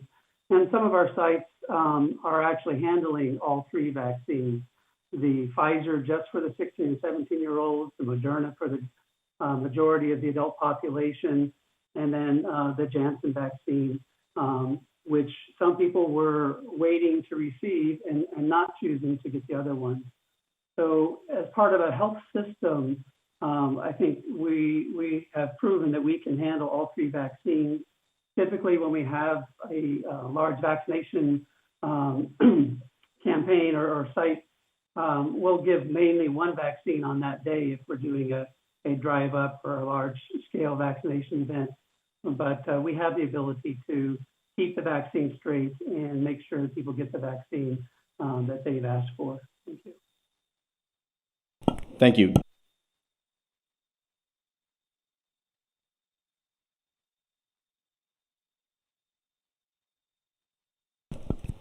Ms. McNally? Thank you. I just want to confirm that the FDA agreed warning and precaution regarding thrombosis with thrombocytopenia that the Johnson & Johnson presentation showed is what would appear in the EUA fact sheet for recipients. Would somebody from the company please respond on that question? Yes, this is Dr. Waldstreicher. That was the fact sheet for healthcare professionals, and the one for recipients is different, but it's very clear, and it gives information for recipients about the signs and symptoms and to present if they have any of the following of those signs and symptoms, as well as describing the overall event as well. I find this to be very relevant to the discussion, and wondering if it would be possible to see some of this proposed language. And I mention it because of the fact that informed consent is not required for a product authorized under EUA. Excuse me, this is Dr. Bell. Would it be possible for FDA to make a comment about what is going to be in the fact sheet? Yeah, hi, this is Doran Fink. I think it would be best if Janssen has the ability to share the language for the recipient fact sheet for them to do that. Dr. Marie, you have that in front of you. Would you be able to do that? We can also continue on with comments and give you guys a few minutes. If you'd like to send something, we can project it. Yeah, I think that would be good so we can move through these. Thank you. Let me go back to the top of the list and work my way down again. Dr. Long, please. I agree with so many things that people have said, especially Dr. Bell and Dr. Lee. I think we shouldn't talk about this as very rare or, you know, you can't, I take it all out of all medical writing. Rare is rare and it's difficult to quantify. If we're talking about the age group of women that we're talking about, it's 1 in 140,000. Now, some people would say that was rare, and some people would say, I would never say it was very rare. The other thing is that people perceive and want to take risks at different levels. So I think we want to be sure that we do allow choice. The next comment is, because it's difficult to do doesn't mean that we can abrogate our responsibility to protect the public as well as individuals. I think if we had 3 vaccines, they were all single dose, they had the same efficacy, we would be preferring another vaccine, and they were all available. We would be preferring 2 other vaccines in this age group. I certainly would be preferring that. And I don't say that we should say that specifically now. I think we want to reaffirm that the vaccines themselves, the benefits outweigh the risks. Or the next thing is that you ought to receive any vaccine you can get as soon as you can get it. And then we have to have a different way to say number 4, because number 4 to me kind of comes out as a petulant young woman rather than we're experts. We recognize this risk. This risk may be more important to some people, or maybe a single injection is more important to that young lady who's choosing between vaccines.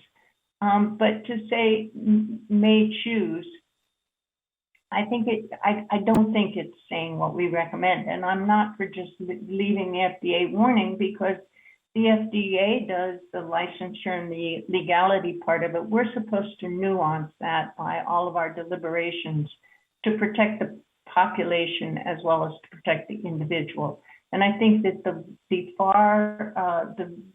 benefit outweighing the risks in that younger age population of women, I don't think that I buy that, that they won't otherwise be vaccinated. So I think we have to do justice to both truths. And so I think the way you're using the words now are good. I just think we need to have something better than may choose. Thank you. Dr. Sanchez. No, thank you. I agree with Dr. Long. I actually had a question and then a comment. When you look at the list of women, and remember one was a man who had the thrombosis, one of them was 59, and I know that the risk benefits and the risks were all greater than 50, but any consideration of age 60?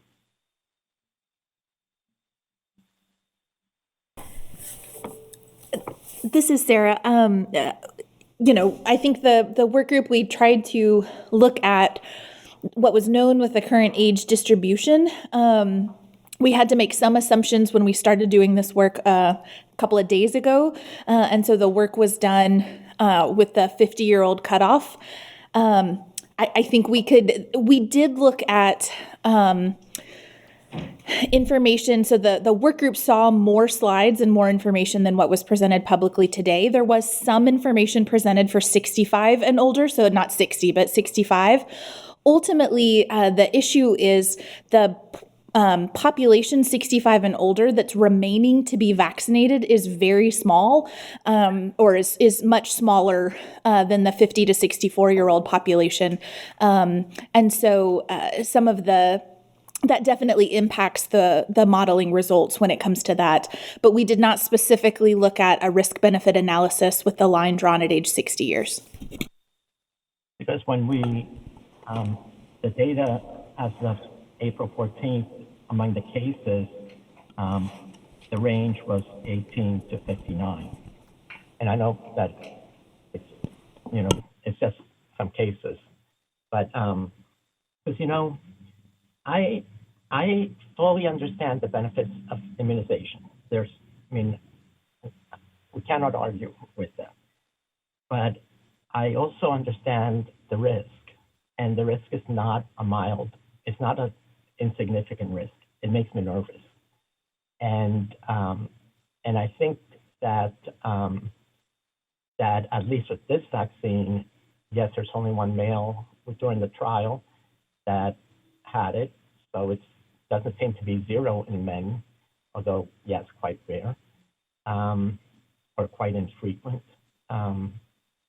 And I just, you know, I think that the choice, as one of them, as the number 4 is worded, it sounds almost like the choice should only be given to women and not to everyone. And so I'm a little bit hesitant about that one as well. But I'm not sure if 50 is the age cutoff that I would use. Thank you. Dr. Paling.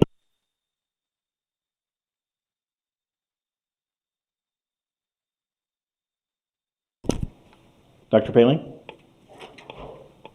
We'll come back to Dr. Oh, thank you. Go ahead. I'm here. Thank you. Ms. McNally shared her thought process with how she was thinking about this and put it into context and asked for a response. I wanted to respond and affirm that I am thinking along the same lines and appreciate her adding clarity to this thought process. I also wanted to say thank you for getting the exact wording for the public, because that is a very important part of the consideration for me. Thank you. Thank you. Ms. Hayes. I apologize. I forgot to take my hand down. Thank you. Dr. Holly? Dr. Howell? Oh, hi. Thanks. Molly Howell, representing the Association of Immunization Managers. I just wanted to say that yesterday we surveyed our members, who are the 64 awardees implementing the COVID vaccination programs in the United States, and 81% were supportive of, I would say, either option 2 or option 4. So I just wanted to share with that, and that we will work with either. Thank you. Thank you very much. Dr. Stinchfield. Yes, thank you, Patsy Stinchfield, representing NAPNAP. Personal thoughts here from the state of Minnesota that is seeing all the variants and increasing numbers, and as we speak are accepting young adults into our children's hospitals because of very high census across the state with the disease. So what makes me nervous is the climbing incidence of COVID. I have an urgency to move on this, what our former option 2, which I think we'll now call the top box. I would support that. And I think because it's most reflective of the data that we've seen today and the conversation, I think it is will have the least unintended consequences for those who are reading it. And I do think in a hospital that's given 20,000 doses so far, 2 products, it is very doable to have 2 different products. For example, our Johnson & Johnson, we've been very happy to give to 18 and over young autistic males who are combative. They're under a sedated procedure, and it's worked out really, really well. An already planned procedure. We co-administer that vaccine with very happy families at the end. I think, we can do these on different days, different sites, different locations. So that implementation, I don't have any concerns about that. I do think that in terms of vaccine hesitancy, yes, I think this pause has made people nervous, but I think in the end, time will tell. But because of the excellent work, and Dr. Oliver, what a masterclass you gave us today, this will help increase the confidence in the United States and across the world. And I'll just end by saying that I do have a considerable concern about our global problems right now, looking at India and Brazil, and the urgency, again, not only in the US, but across the world, to use all the tools that we have to get the pandemic behind us. So I feel very comfortable in that top phraseology with the details in the EUA. Thanks. Thank you. Dr. Whitley Williams. Yes, thank you. Pat Whitley Williams, representing the National Medical Association. And I also thank you, Dr. Oliver, and your group for just outstanding presentations. Our preliminary considerations would be supportive of reaffirming the recommendation for use of this vaccine. It's well recognized that persons in the Black and Brown community have been disproportionately affected by this pandemic. So the benefit of a vaccine that is effective far outweighs the risk, and especially in hard-to-reach vulnerable populations. And I also concur with what Patsy Stinchfield just said in terms of the global impact. But also would encourage, and I know this is work that's ongoing, to really try and get to the bottom of this underlying cause of the TTS, and particularly as it relates to age group, gender, and race ethnicity. Thank you. Thank you. Dr. Arthur. Thank you. Phyllis Arthur on behalf of BIO. I actually just wanted to suggest that whatever the decision the ACIP voting members make, this is an excellent opportunity to recommit to getting all the vaccinees to use BSafe. We think this is an extremely important tool for helping people pay attention to their side effects, report them, and gather the really important data on vaccine safety that's so important to our overall efforts. We've had many reports of people not being told about BSafe when they get vaccinated, although other places are doing a great job. And this is an opportunity, given any need to change the daily information people get in the text, to actually encourage more and more citizens to enroll and fill it out. So just wanted to put a word in for, as we look at BSafe, having another wave of encouraging people to use it. Thank you. Dr. Bernstein, I'm going to skip you because I've already spoken. I don't think we've heard from Dr. Chen. Dr. Chen, and then I'll come back to Dr. Bernstein.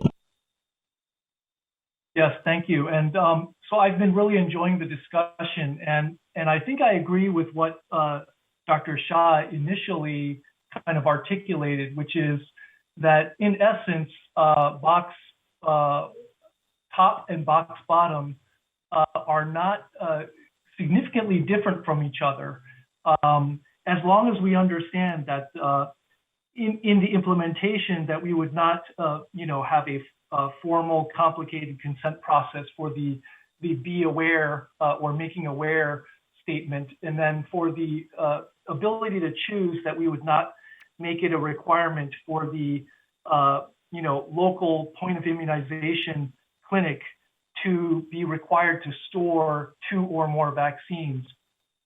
So I think that as long as I understood that correctly, there really isn't that large distinction between the top and the bottom box. And so I do wonder if that bottom box, having not much of a real distinction, has more of a risk for misinterpretation from local kind of smaller implementation teams and programs. I think we heard from other large programs that they have no problem with juggling, 2 or 3 vaccines simultaneously on any single day.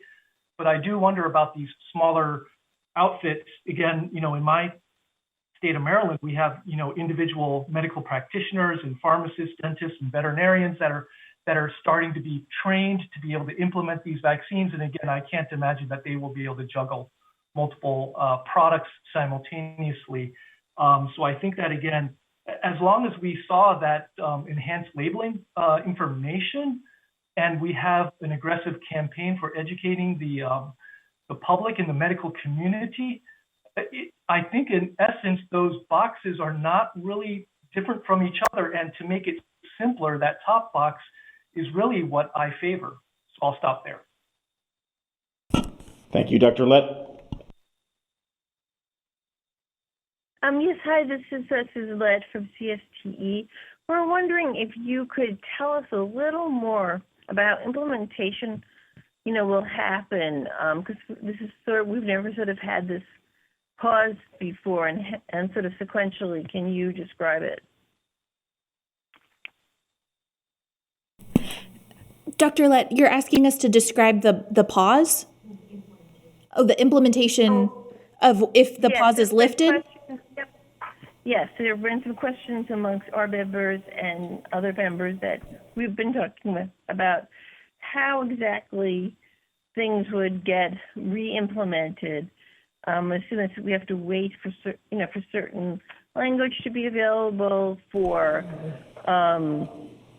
materials to be available, I don't know about screening forms and standing orders. We're just trying to understand how that would happen.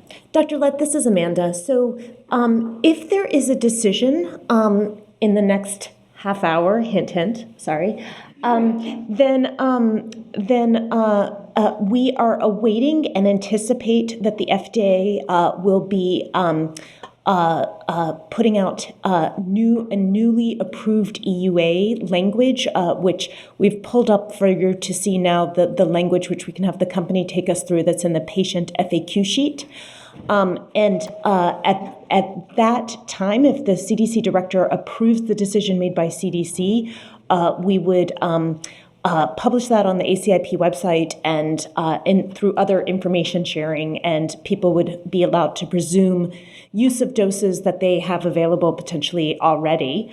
That being said, immediately over the next 72 to 96 hours, so Monday, there's going to be another COCA call that describes all of this information. There will be an MMWR that shares all of this information. And additionally, we will be taking the input from today along with this language that FDA will publish, and both FDA and CDC will have communication materials and education materials, including infographics, patient fact sheets that are smaller and focused just on this issue, and those will be available early next week.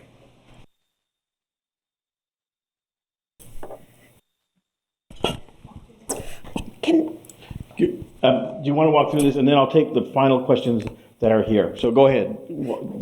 Yep. Go ahead, J&J. This is Dr. Oliver. Yeah. We just got the recipient fact sheet. So if somebody from J&J wants to walk us through that. Yeah, certainly. This is Dr. Waldstreicher. So this is the recipient fact sheet, and this is the section that's on the risks of the Janssen COVID vaccine. Prior to this, it first describes the side effects reported, like injection site reactions and general side effects. Then it talks about anaphylaxis and gives the symptoms of those. And then you're seeing the section there highlighted in yellow, where it talks about this new thrombosis with thrombocytopenia, but in language, appropriate language for this fact sheet. So it talks about blood clots involving blood vessels in the brain, et cetera, goes through those. It talks about it's occurred in some people who have received the vaccine. And in people who have developed these clots, I'm not going to read the whole thing word for word, but it talks about the fact that they develop approximately 1 to 2 weeks following vaccination, and that most people who develop these blood clots and low level of platelets were females ages 18 through 49 years. The chances of having this occur is remote, and you should seek medical attention right away if you have any of the following symptoms, and then it gives the list of symptoms. This is consistent with professional society guidance as well. And that's the end of that section.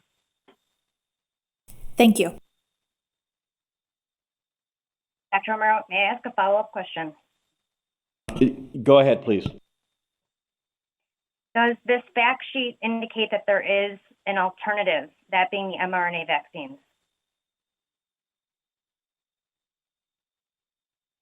What the fact sheet shows, and it's actually later on down there, it says other vaccines to prevent COVID-19 may be available under emergency use authorization. It's probably there if you scroll down. Under Janssen COVID, the question is, are other choices available for preventing COVID-19 vaccine? It's up a little bit, I'm sorry. Are other choices? Oh. There it is, okay. Are other choices available for preventing COVID-19 besides Janssen COVID vaccine? Currently, there is no FDA-approved alternative vaccine available for prevention of COVID-19. Other vaccines to prevent COVID-19 may be available under emergency use authorization. And this is Amanda. I'll just add that in the CDC educational materials, we will describe all options available and we're able to speak about all of the products as opposed to the EUAs, which have to focus on the individual product that it's authorized for. Thank you. The information is very helpful. Dr. Romero, this is Dr. Bell. Can I just ask one follow-up question before we head on to the other people with questions? Of course, Dr. Bell. Thank you. So this EUA fact sheet is given to patients when they're getting ready to have a shot. Is that correct? In other words, they're in the clinic, they're about to get a shot, and it's the Janssen vaccine, and so they get this piece of paper. Is that how these EUA fact sheets are used?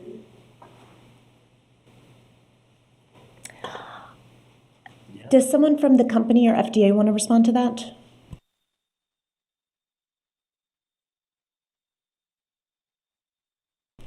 Yes, generally, this is how the fact sheet is used. That we also post it on the website, and I believe that it's posted on other websites as well, such as that would accompany the vaccine. I will tell you in practice that there are that sometimes you receive this information through your appointment. You receive an email with the PDFs of this information as well, but it should be given at some point between when you make an appointment and you get vaccinated. Thanks.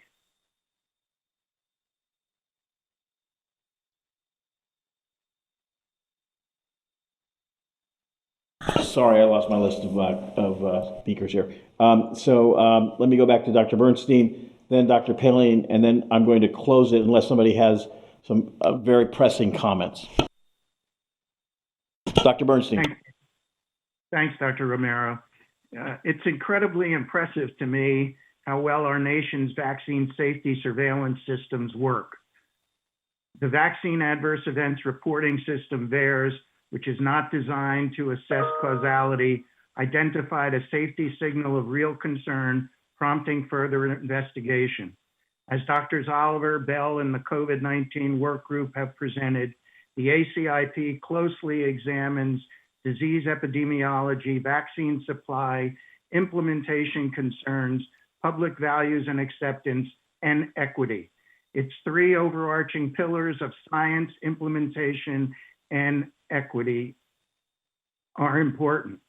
After our emergency meeting last week, I felt implementation and equity favored reinstituting the J&J vaccine, but the science was much less clear to me.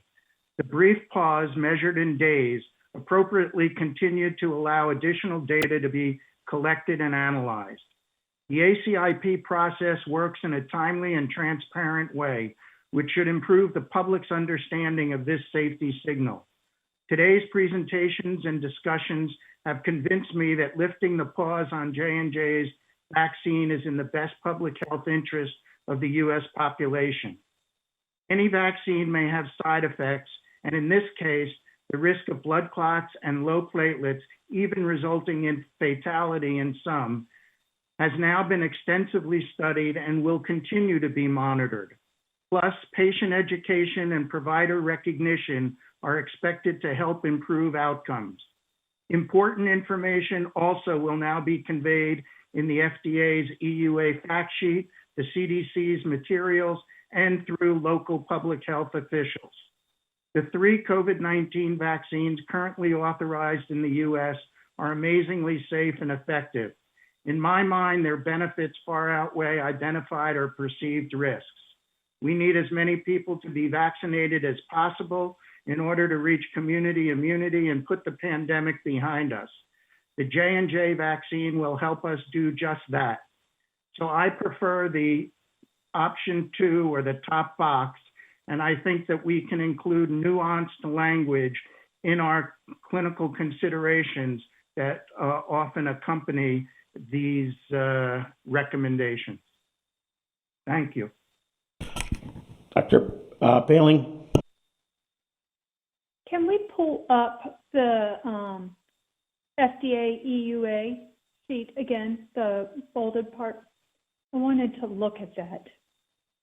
And in particular, my question on that for the component to the, I was looking at the one for patients in the public.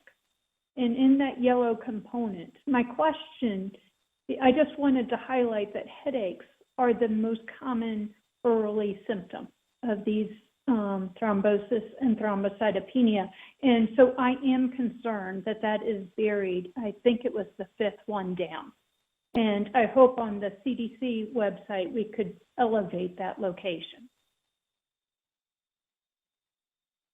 And I'm happy, I would appreciate input from the FDA and the thought process of ordering. Thank you. Go ahead. This is Amanda. We will take that into account as we're developing our CDC materials. That's a great point. I also want to comment on something that Dr. Talbot said much earlier regarding emergency room and understanding the risk of clots, especially in this age group of women. And one of the key things that we have been communicating and we will continue to communicate in our provider education is that one of the first things that a provider should do is check a platelet count, and that should inform treatment and management. And so we are very grateful to our colleagues at ASH and other colleagues who have supported information around the clinical management to ensure that patients are treated, that this is recognized and treated appropriately early.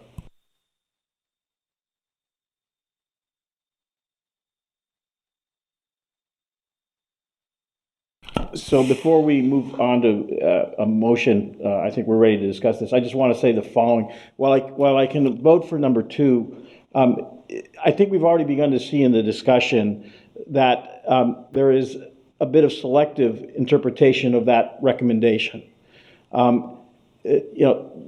Women are not going to be offered at that site across the country an option to a second vaccine. And that's going to place certain women at a disadvantage that may decide that the vaccine being offered at that site is not the one for them. And they're going to have to shop for a vaccine. So that is an issue. I just want to point that out. But as I said, I think I can live with number 1 because it does reinstate the Janssen vaccine, which I think is essential to our vaccine efforts.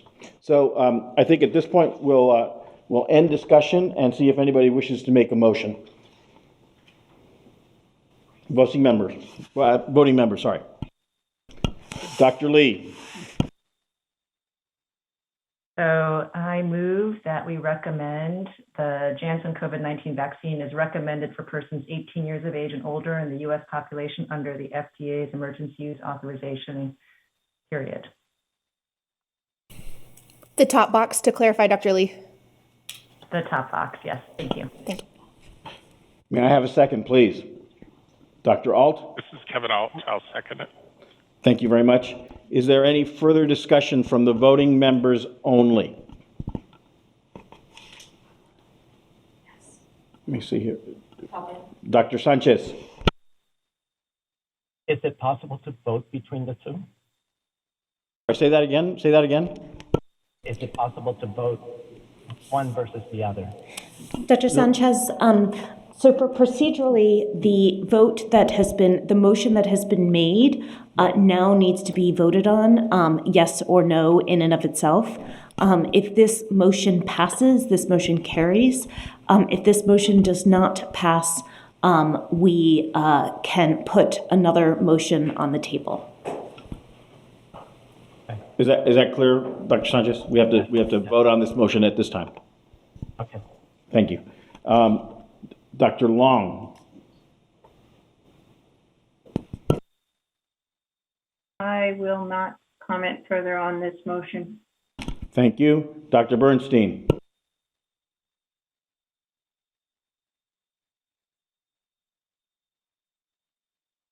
Dr. Bernstein, your hand is up. I meant to take it down. Thank you.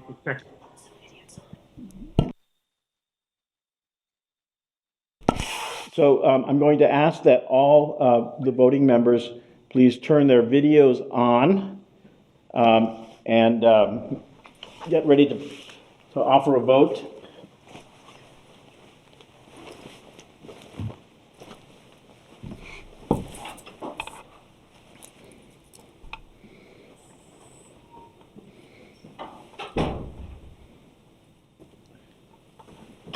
All right.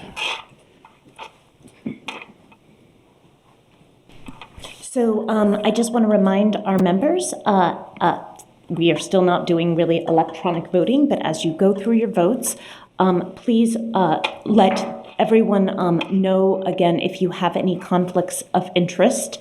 I believe there are a couple of members who will be abstaining from the vote due to being involved in clinical trials with COVID vaccines. So please indicate that. Additionally, at the end, after the vote, we will have an opportunity for those of you who would like to share and explain your yes or no vote. So we will have the opportunity to do that after we go through the members. So, Dr. Romero? Thank you. So the motion to be voted upon is the Janssen COVID-19 vaccine is recommended for persons 18 years of age and older in the U.S. population under the FDA's emergency use authorization. So I'll begin. Dr. Alt. Alt, yes, no conflicts. Dr. Bata. Sorry, Ms. Bata. Bata, yes, no conflict. Dr. Bell. Excuse me, yes, no conflict. Dr. Bernstein. Frank Bernstein, yes, no conflicts. Dr. Chen. Chen, yes, no conflicts. Dr. Daly. Daly, yes, no conflicts. Dr. Fry. Fry, abstain due to conflicts with clinical trials. Thank you. Dr. Cotton. Cotton, yes, no conflict. Dr. Lee. Lee, yes, no conflicts. Dr. Long. No, no conflicts. Ms. McNally.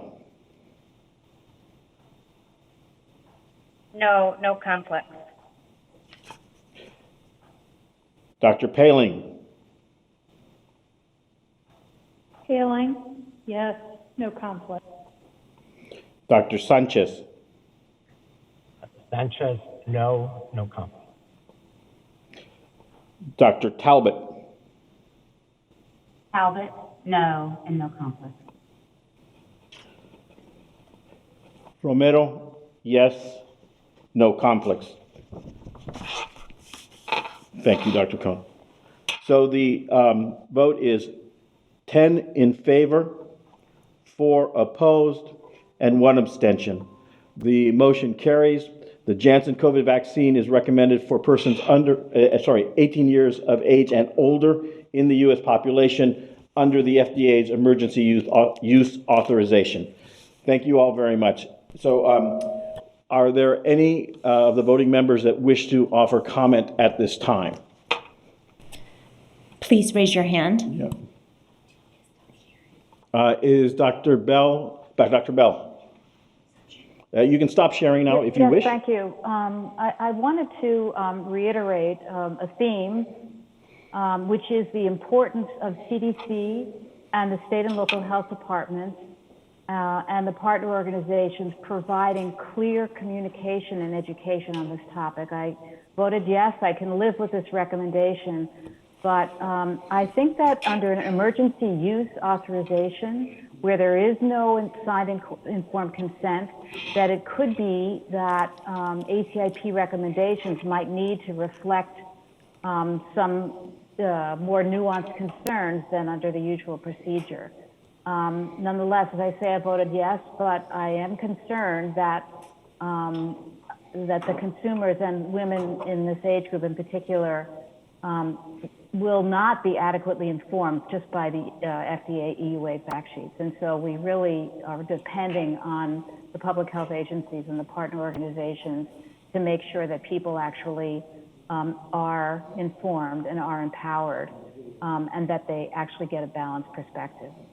Thank you, Dr. Bell. Dr. Alt. I was going to agree with Dr. Bell. I was thinking the very same thing. Thank you. Dr. Sanchez.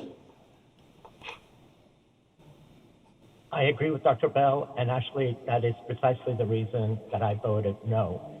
I have no problem with the continued availability of this vaccine. I think if someone makes a informed consent after having and knowing the risks involved, I'm fine, let them get it. But I think that we just making a blanket recommendation, knowing the risks that seem to have biologic plausibility and severity, I think we have to have a stronger language and make sure that people are informed appropriately. Thank you, Dr. Palin. Thank you. The detection of thrombosis and thrombocytopenia after 6 cases and over 7 million doses administered clearly demonstrates these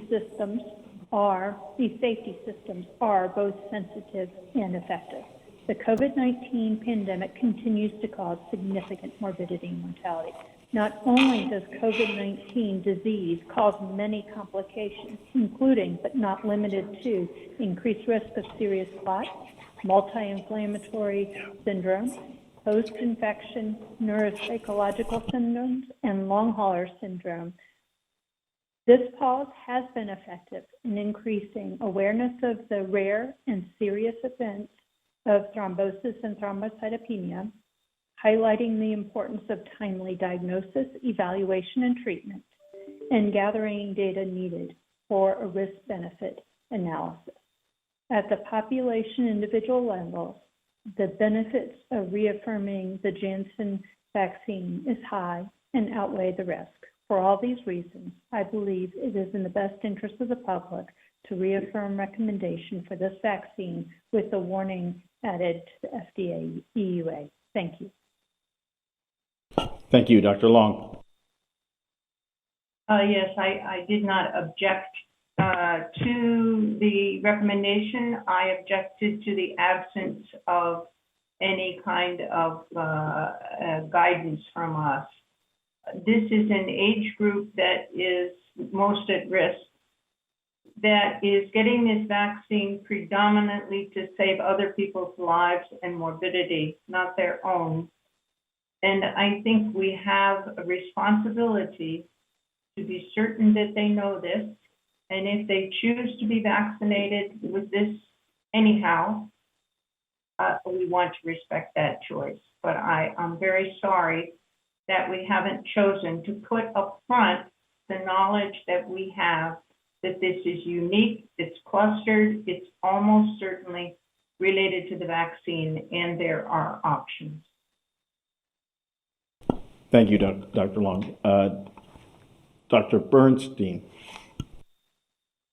I was wondering if you could clarify when language within the clinical considerations, I think some of the concerns that I'm hearing, I would assume would be written into the clinical considerations that are updated the way they were when we were talking about anaphylaxis initially again with the Pfizer vaccine, and there were clear considerations that were readily available to the public, published on the CDC website and in MMWR, and I would assume that kind of content would be and language would appear in the clinical consideration.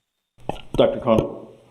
Thanks, Dr. Bernstein. So this, all of this language around the risks and benefits and the decision to get vaccinated that were presented in the course of the discussion today, there's language that will still be included in the MMWR. And additionally, the clinical considerations will be updated. We anticipate that if the director agrees to reaffirm this recommendation, that all of this will be published during the day on Tuesday. Dr. Lee. Thank you. Thank you. I want to emphasize that I actually agree with all of my colleagues who voted no, that I absolutely think this is a serious adverse event. We need to continue to ensure that awareness is raised. I am perhaps a procedural nerd in that I think that the only choices that we really had were to recommend or to not recommend or to do shared clinical decision making. And I think that the emphasis and the vote itself reflects the challenge that is before us today, or that was before us today, that we need to be able to reflect the importance of this particular adverse event and elevate it. But I also think that we have to come out with a clear recommendation. I think that the recommendation number 4 would have been confusing, and it's actually inconsistent with all of the other prior ACIP recommendations we've given. So I think that is why I had chosen the top box instead of the bottom box. Thank you. Thank you. I will exercise Chair's prerogative and have the last word. As I stated before, I was able to vote for number 1. Excuse me. I think that it states clearly that Janssen vaccine can be reinstituted and should be reinstituted. I acknowledge, as does everyone else, that these events are rare, but they are serious. At the same time, it places upon us, those that will make this vaccine available and will be distributing it, to make an informed public about the risks of the vaccine.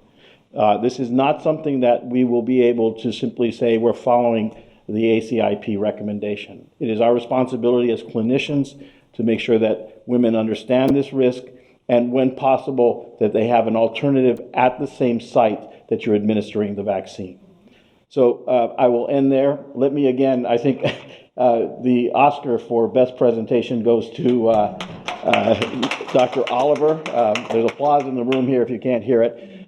Thank you all for your time. Thank you all, that is the voting members, the liaisons, the ex officios.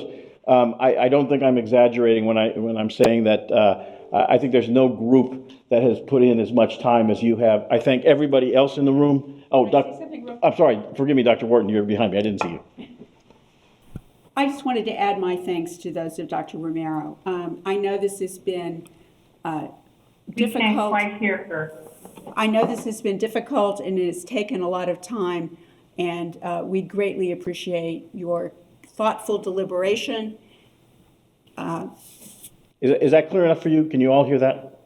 Why don't you come down here, Dr. Wharton? I think this is important that they hear this.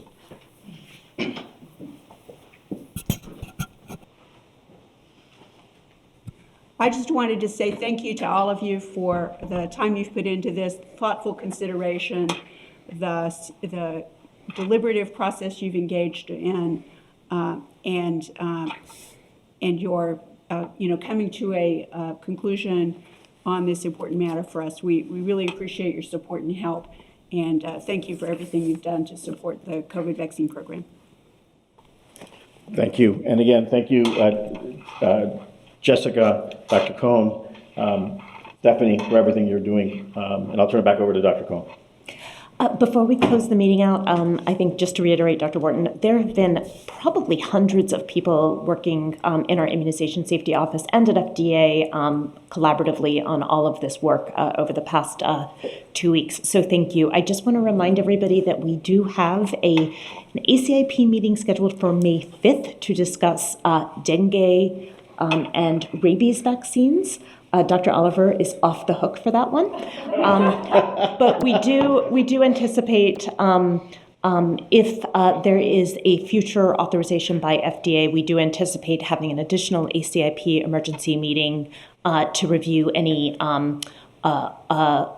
additional authorizations for additional age groups for vaccines in the near future. So stay on the lookout for updates. Thanks. So with that, then, I will knuckle us out of the meeting. Meeting adjourned.